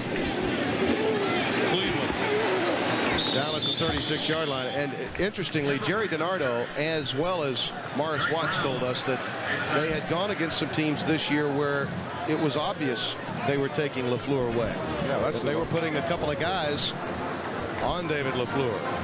We have an update from Bob Kessling. Bob? Yeah, Tim, Rondell Mealy hasn't played in the second half. He's had a history of some head problems with some concussions he's had previously. Well, he took a blow to the head in the first half, and they held him out just on a precautionary basis. They don't think it's serious, but they just don't want to take any chances right now. So Mealy will not be back in the second half. Yeah, he does wear a special helmet. Yeah, he's a specially padded helmet for those head injuries. 2nd and 6. Cleveland. Not much room. I think he may have lost a yard on that play. Smith, 99. Dewan Smith, the sophomore, along with Kevin Sluter, number 48, combined on the tackle. Boy, don't you just love this kind of football? I mean, it's back to the elements. We're not playing on artificial turf. We're digging, scraping, clawing. Everybody's dirty. Mud kicking up in their face. Not that sissy AstroTurf, you know. I mean, we're talking about real football here. I wondered how Herb Tyler could read that on his arm. 3rd and 6. Crossing pattern, drop at the 25-yard line. Now this could be another flag. Oh, you don't. Baton, I mean, well, you've stopped him. And the youngster, Baton, just obviously giving a little lip to Chris Beard. Could have very easily been flagged at a time when Mississippi State just absolutely can't afford it. Well, I wondered if he thought he caught the football. Because he came in, we saw the ball squirt down. He may have come in at an angle and not seen the ball come free. Well, I really think the officials did a nice job of giving him the benefit of the doubt. Yeah. Kessler will punt it away. He's standing at midfield. Anthony Derricks will drop back inside the 10 for Mississippi State. Now all you're trying to do is just pin them deep. Got a little too much of that one, it appears. Into the end zone, and the Bulldogs will have it at their 20, trailing by 11 with 10 minutes left. 36 yards on the punt, but the Bulldogs will have it at the 20 when we come back.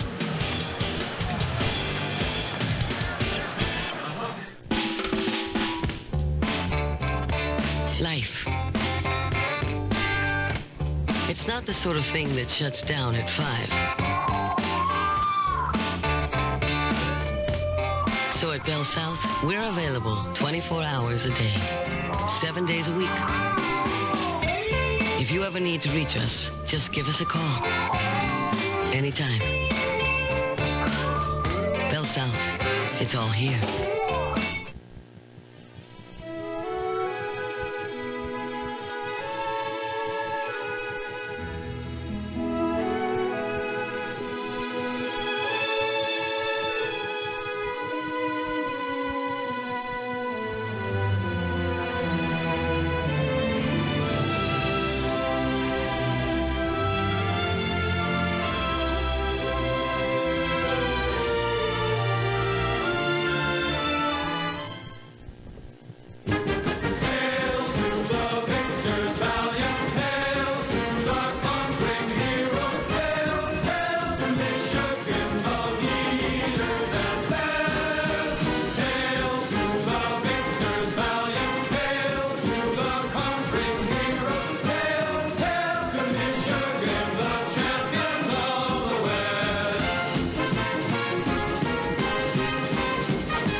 Audubon Ford is closing out all in-stock 96 Ford pickups at huge discounts. Choose from over 30 new 96s at discounts of $3,500 to $6,000. And with over 30 to choose from, there's bound to be one with the accessories you need and the color you want. Come to Audubon now and register at no obligation to win this Yamaha ATV. And while you're there, test drive one of these pickups. Bring your title, bring your trade, bring your wife, the kids, the dog to the biggest truck closeout in our history. And it's going on now at Audubon Ford, serving Baton Rouge for over 26 years. 28-17 LSU, and Mississippi State has made the change at quarterback. Matt Wyatt, who's been in on a couple of fourth down situations to make the LSU Tigers think a bit, now in. Young man with a tremendous future. Grew up just about an hour from Auburn in Prattville, Alabama. Bulldogs have to accomplish something with this drive in the mud, down by 11. A couple of fumbles by Kevin Faulk have given Mississippi State a chance to hang in. Those are the final numbers on tape. That isn't to say that he wouldn't come back, but chances are his day is done. That was after a 5 of 6 start. And a lot of drops. He got a lot of drops. Now, a lot of times we have an injured player on the field, but a lot of times in this situation, you bring in a new quarterback, you hope he just sparks it. You hope your wide receivers just make those catches that they've missed. That's Mike Sutton. That's the one area where this LSU team is thin at the defensive end positions. They've utilized, obviously, Theo Williams and Johnny Mitchell along with Rashawn Matthews. The Western Division standings look this way. Alabama playing later tonight against Tennessee. They're the underdog in that game. LSU could pull into a tie with them if Alabama were to lose, and then they get the Crimson Tide here in a couple of weeks. That right now looms as the biggest game in the West. Wyatt's pass airmailed and might have been caught. Wahidi Grant with an acrobatic catch. Now you talk about Houdini or pulling a rabbit out of your hat. That's a one-handed catch by Grant. This is a team that's had a lot of drops today, and that was a marvelous catch. Yeah, watch this one-hand catch behind him, thrown high, and Grant comes down with it. But this is what you're hoping. You're hoping that a new quarterback will just give you a new spark. How good is that? That's a remarkable catch. This is highlight film. Good concentration, good look the football in, get things happening. That's what you do when you do a quarterback change.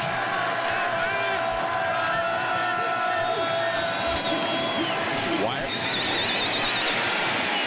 For Grant again. Incomplete. Roman really polished up. Mark Roman, that's the freshman from New Iberia. Interestingly, that young man played for Lynn Amity in high school, was recruited as a running back at Mississippi State. He's on a crossing pattern here. He never sees the strong safety come in just as he reaches for the football. Plowed. When you drive the football, that's a ball drive. Yeah, that's a hefty bag. Yeah, a hefty bag of wet balls, but they put it, I think it looks like a barbecue grill that we saw outside. Second down and 10. Wyatt. Again, overthrown on that crossing pattern. Roman is really making his presence felt anytime Woodbury or Grant run that crossing pattern. I mentioned earlier, Mississippi State thought they had him. They thought they had a commitment. And then the 11th hour, he decided to change his mind and head to LSU. And Lynn Amity has nothing but kind words to say about Mark. And Mark, during the course of this week, understands that Amity is not one of the more popular past coaches or players at LSU. He has a lot of kind words for his old high school coach as well. 3rd and 10. Wyatt. Down he goes. Wiley again. Chuck Wiley has a sack, a pick, and some huge tackles this afternoon. He's done everything today. I think there's going to be a lot of players looking for us in the elevators from now on, but Wiley, good penetration, gets in there, scoops the legs out, drops Wyatt. Big guys having fun today in the mud. Andy Russ forced into a punt formation. Faulk is back at his 25. A low trajectory again. Kevin Faulk waves everyone off. And it stops right at the 25. 46-yard punt by Russ. He is very effective. 7:52 remaining in the quarter. Tigers, number 13, trying to keep moving up under the ominous clouds of Baton Rouge. Our count eats a Reese's peanut butter cup. I like to eat the peanut butter first. There's no wrong way to eat a Reese's.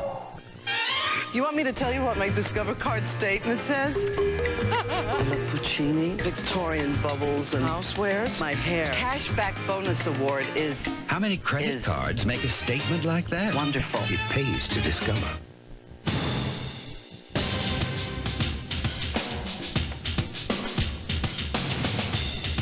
Driving a supercharged Riviera is a pretty racy form of entertainment. And now, with these special low lease rates, it's more exhilarating than ever.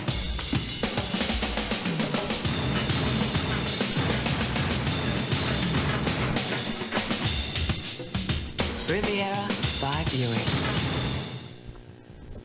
Before cars had phones, cup holders, or even roofs, Mobil Oil was there. When Lindbergh crossed the Atlantic, Mobil was on board. Mobil was in the world's first minivans, in the first space shuttle, and in the tanks of Desert Storm. So if you think that all oils are alike, think about something. At Mobil, we've been changing oil for over 125 years. Advance Auto Parts presents part number 91, your new Advance Auto Parts store. Operational even on Sundays, the Advance Auto Parts store is full of the parts you need. If these are not the most important parts in the store, this is part number 1, the Advance Auto Parts staff. Helpful and knowledgeable, this part cannot be found at ordinary parts stores. Advance Auto Parts. The best part is our people.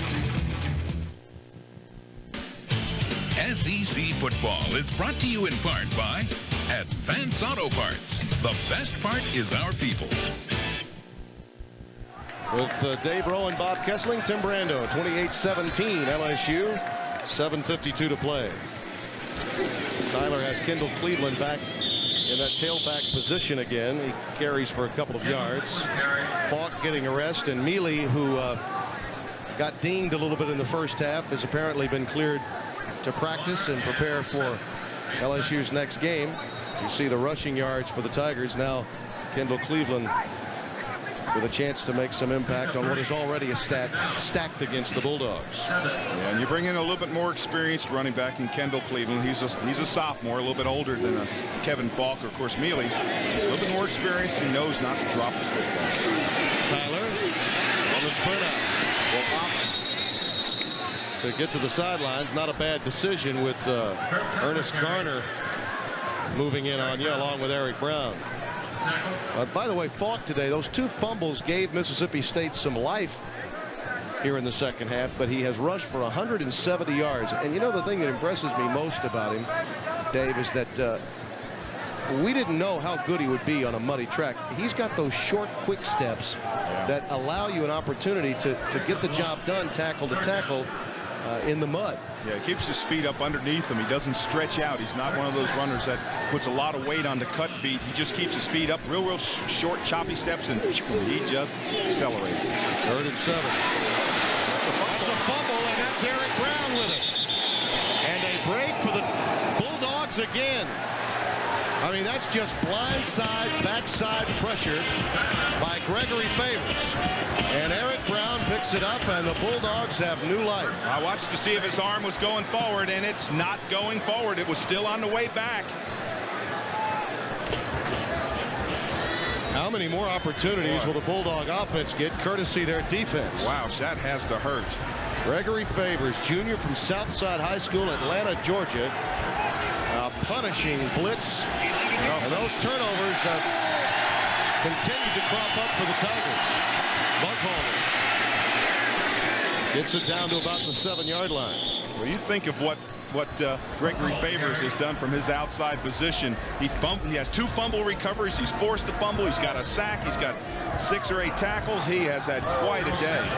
I was a little bit surprised running that play on that. I mean, I'm going to run the football out if I'm Jerry DiNardo. I'm not going to take a chance. 6:33 remaining. Bulldogs back inside that red zone.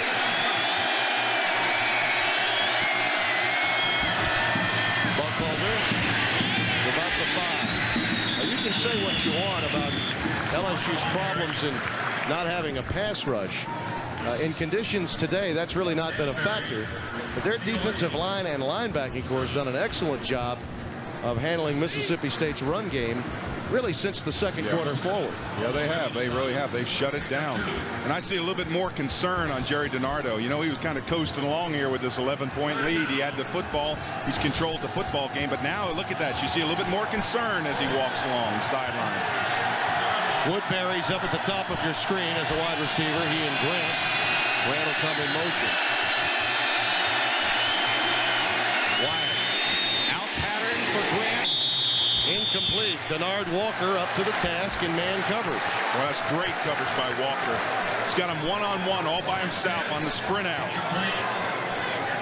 Watch Wyatt sprint out, get away from the trouble, and you watch Denard, 24. He's got that coverage one-on-one, just plays the ball just as well as you can play it. Jackie's got to be shaking his head. What do we have to do to get an offensive break inside the 10-yard line? Well, he's down 11 points. Does he take a field goal, then go down 8? Then he's one score from tying this football game. I think you have to go for it in this situation. You're 2-3. You're the team that's the underdog. You've been given 2 fumble recoveries, and now a third in this half inside the 30-yard line of the opposition. You've got to come away with a touchdown at least 1 out of 3 times. Well, I agree with you, but again, if they kick the field goal, they're down 8 points. They're one score. That's pretty close. Then we go to that famous overtime. Yeah, you know the North End is more famous than the South when it comes to goal line stands, and they had one back here in 1959. The 58 national championship team. We talked so much about the Billy Cannon era and that punt return on Halloween night. That's Billy right there, the Heisman Trophy winner. He and Warren Rabb combined to stop Doug Elmore to preserve the victory. That was a 1 versus 2 game on Halloween night, and you're right, they decided to go for the field goal. 22-yard try for Hazelwood. And he gets it. Good call, Dave. Well, you have to go for that. If you come away with no points, then the game's over with 5.5 minutes left. You come away with a 3, you're down 1 score. And you have to say LSU has turned the football over 2 or 3 times to Mississippi State. They could do it again.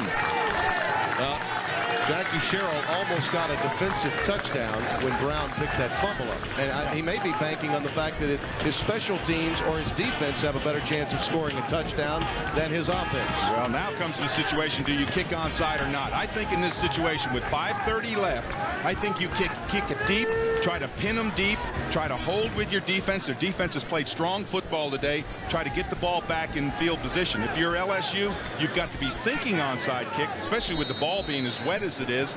But then again, you've got to think, we've got to control the football. We've got to drive out, get those first downs, and get the clock going. In this half, the LSU offense, 3 fumbles, 2 punts, hardly setting the world on fire.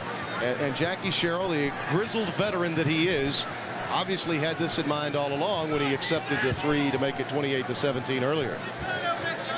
Hazelwood will kick off. And you see the spread receiving team is spread out there. They're thinking pooch kick. They're thinking something that's going to be short.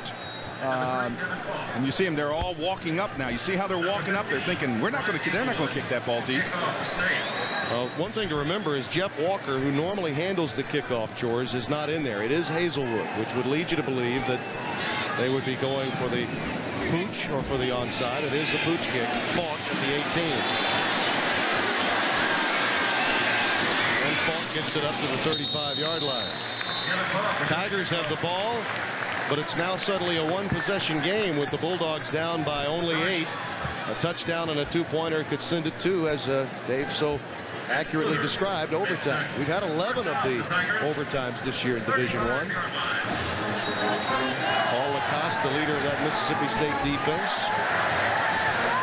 If you're on Mississippi State's side of the ball, you've got 2 timeouts, you've got 5 minutes and 20-some seconds left. You've got a lot of time to stop them. LSU, they need to make first downs and don't make mistakes. Double tight end look for LSU.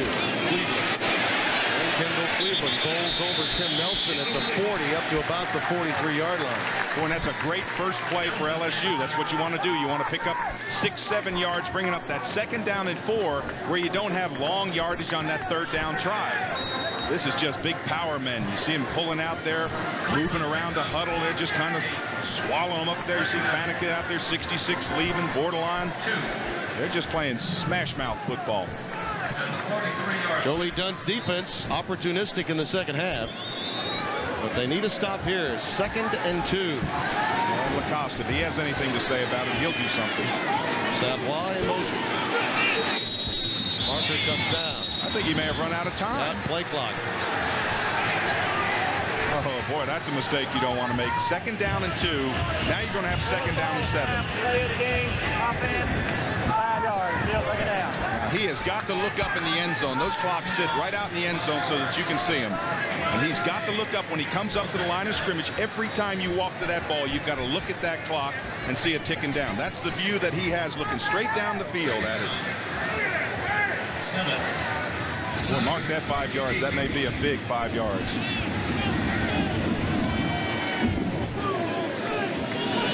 Tyrone Frazier's coming to the game at 1 wide out. Markers fly as Cleveland goes down at the 40-yard line. That's thrown in an area where holding would likely be the call. Eric Brown was in on the stop. I think it was Savoy.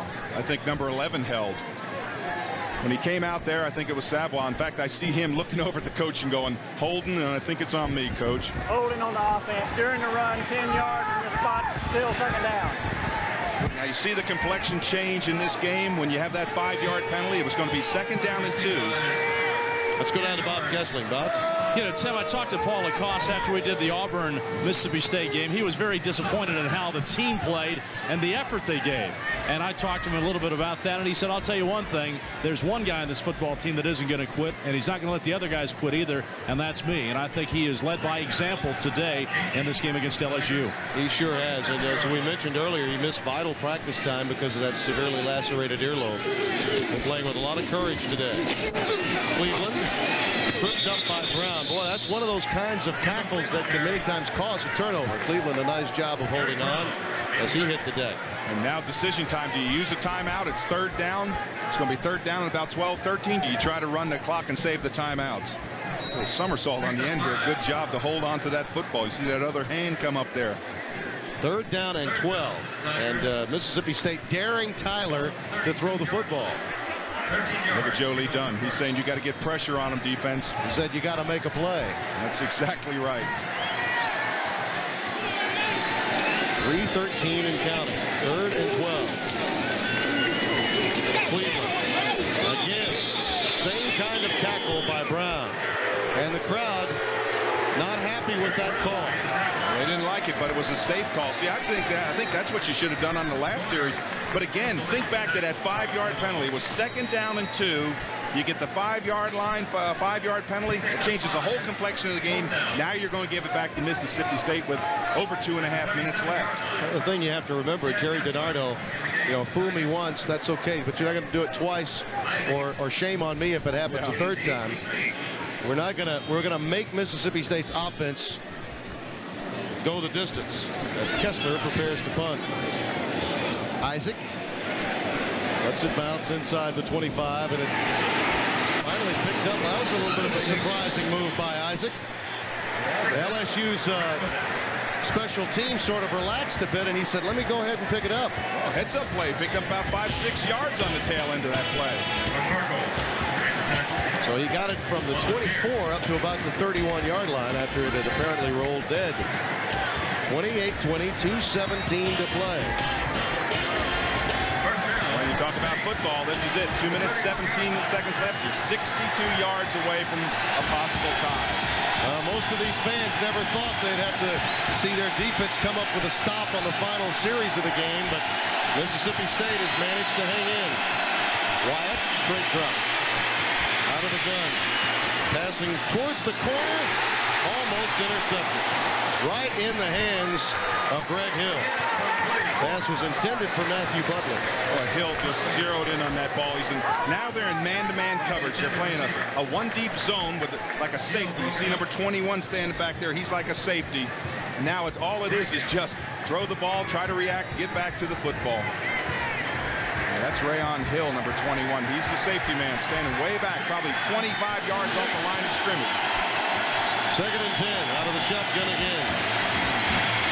Wyatt's pass is low and incomplete. Woodbury, the intended receiver. Now when you think about a prevent defense and you look at this defense with Rayon Hill, like I said, he's 20 feet right. Oh, he's back at the 45-yard line. You think over the middle. Throw that ball, that little crossing pattern over the middle. Tate, we got off to that quick start. Now is a spectator here in the 4th quarter.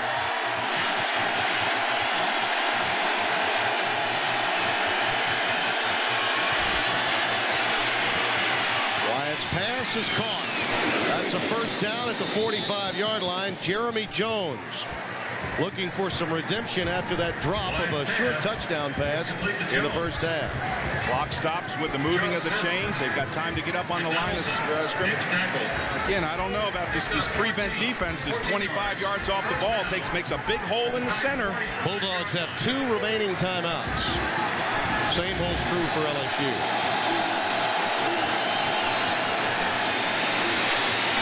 Over the middle, Butler again. Very catchable pass that he doesn't reel in. Greg Hill again was there with him. You got to catch that football over the middle. That's where the hole is in this defense, right over top of the middle.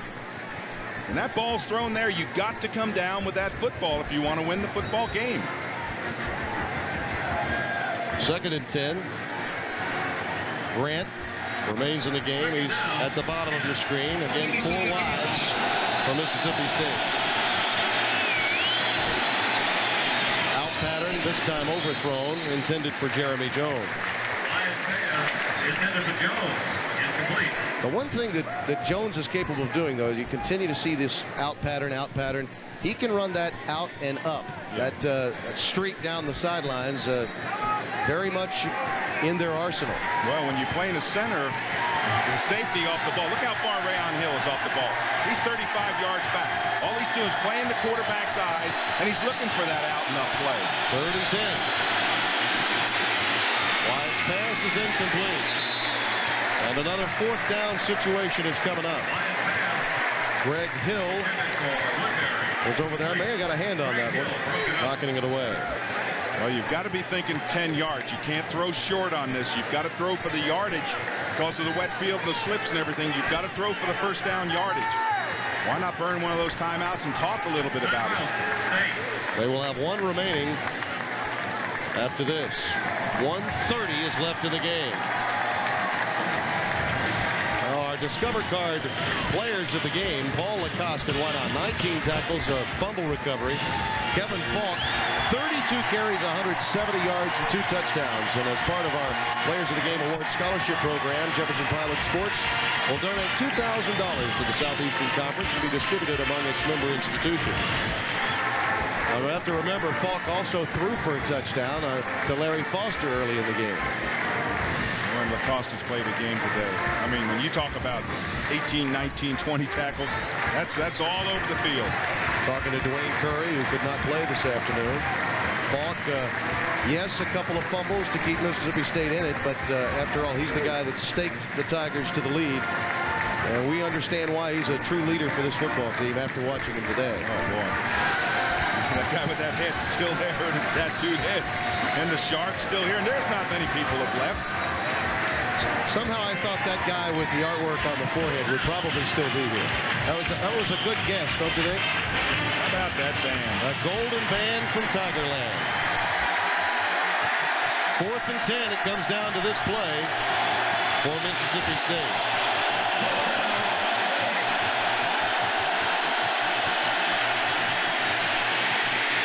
Wyatt with pressure. Incomplete. Hill, a job well done again, covering Matthew Butler. And the crowd very happy with its defense. That's a heads-up play by Wyatt to step up. He got a blitz. Nobody touched the outside person. He stepped up, almost completed it. See the ball thrown a little bit behind. And there's the pressure step up. Look for the, oh man, that's when you get kissed right in the face. Those missed opportunities for Mississippi State's offense. That's what they'll remember in the wake of this loss.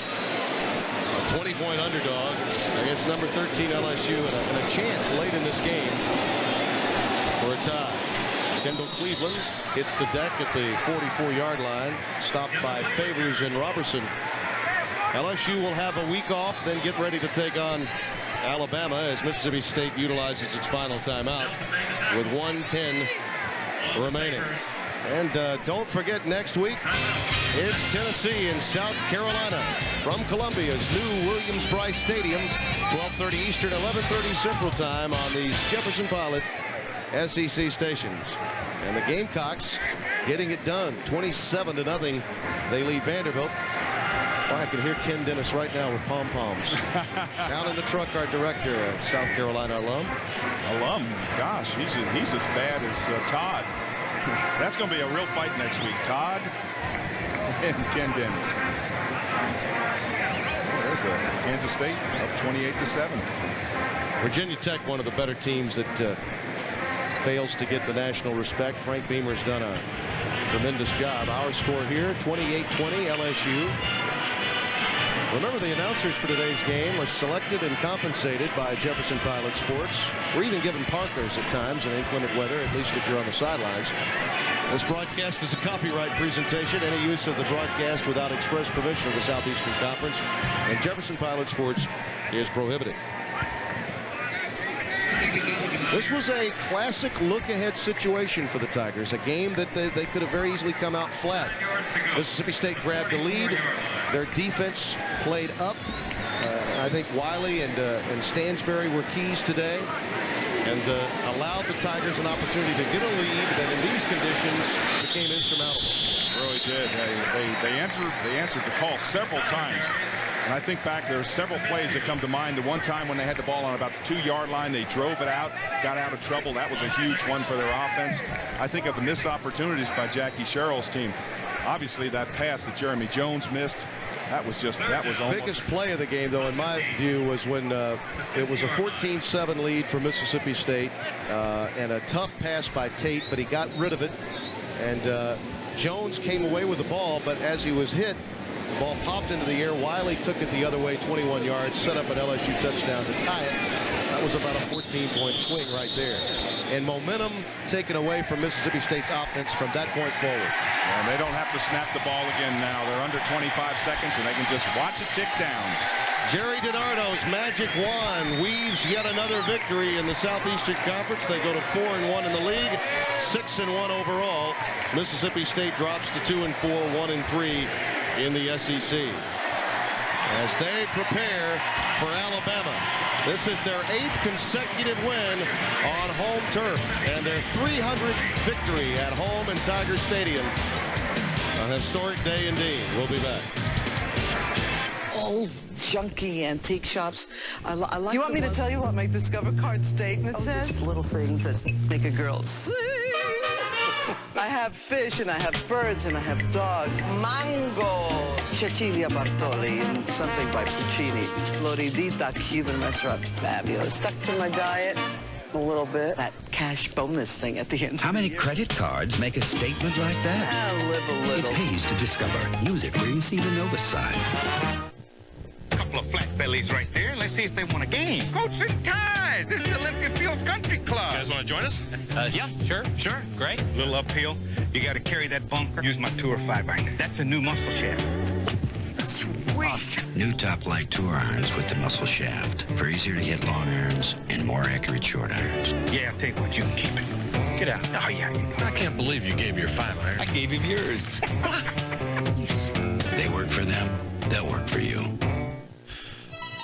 Telemerica Long Distance brings you the lowest rate of any major carrier. With Telemerica's new Advantage Savings Plan, your calls are an unbelievable 8.9 cents per minute in-state or out-of-state every night and all weekend long. Sign up now and receive 100 free minutes. This exclusive 8.9 cent rate is only available through Telemerica's digital switching network. So sign up now for Telemerica's new Advantage Savings Plan with 8.9 cent per minute savings. Call Telemerica now at 1-800-673-5500. Today's Bell South SEC Game of the Week was brought to you by Bell South. It's all here. By the new Dodge. See the friendly Dodge dealer near you. By Burger King, where you can get your burger's worth. By Discover Card, proud partner of the Smithsonian's 150th anniversary. And by Mobile Motor Oil. At Mobile, we've been changing oil for over 125 years.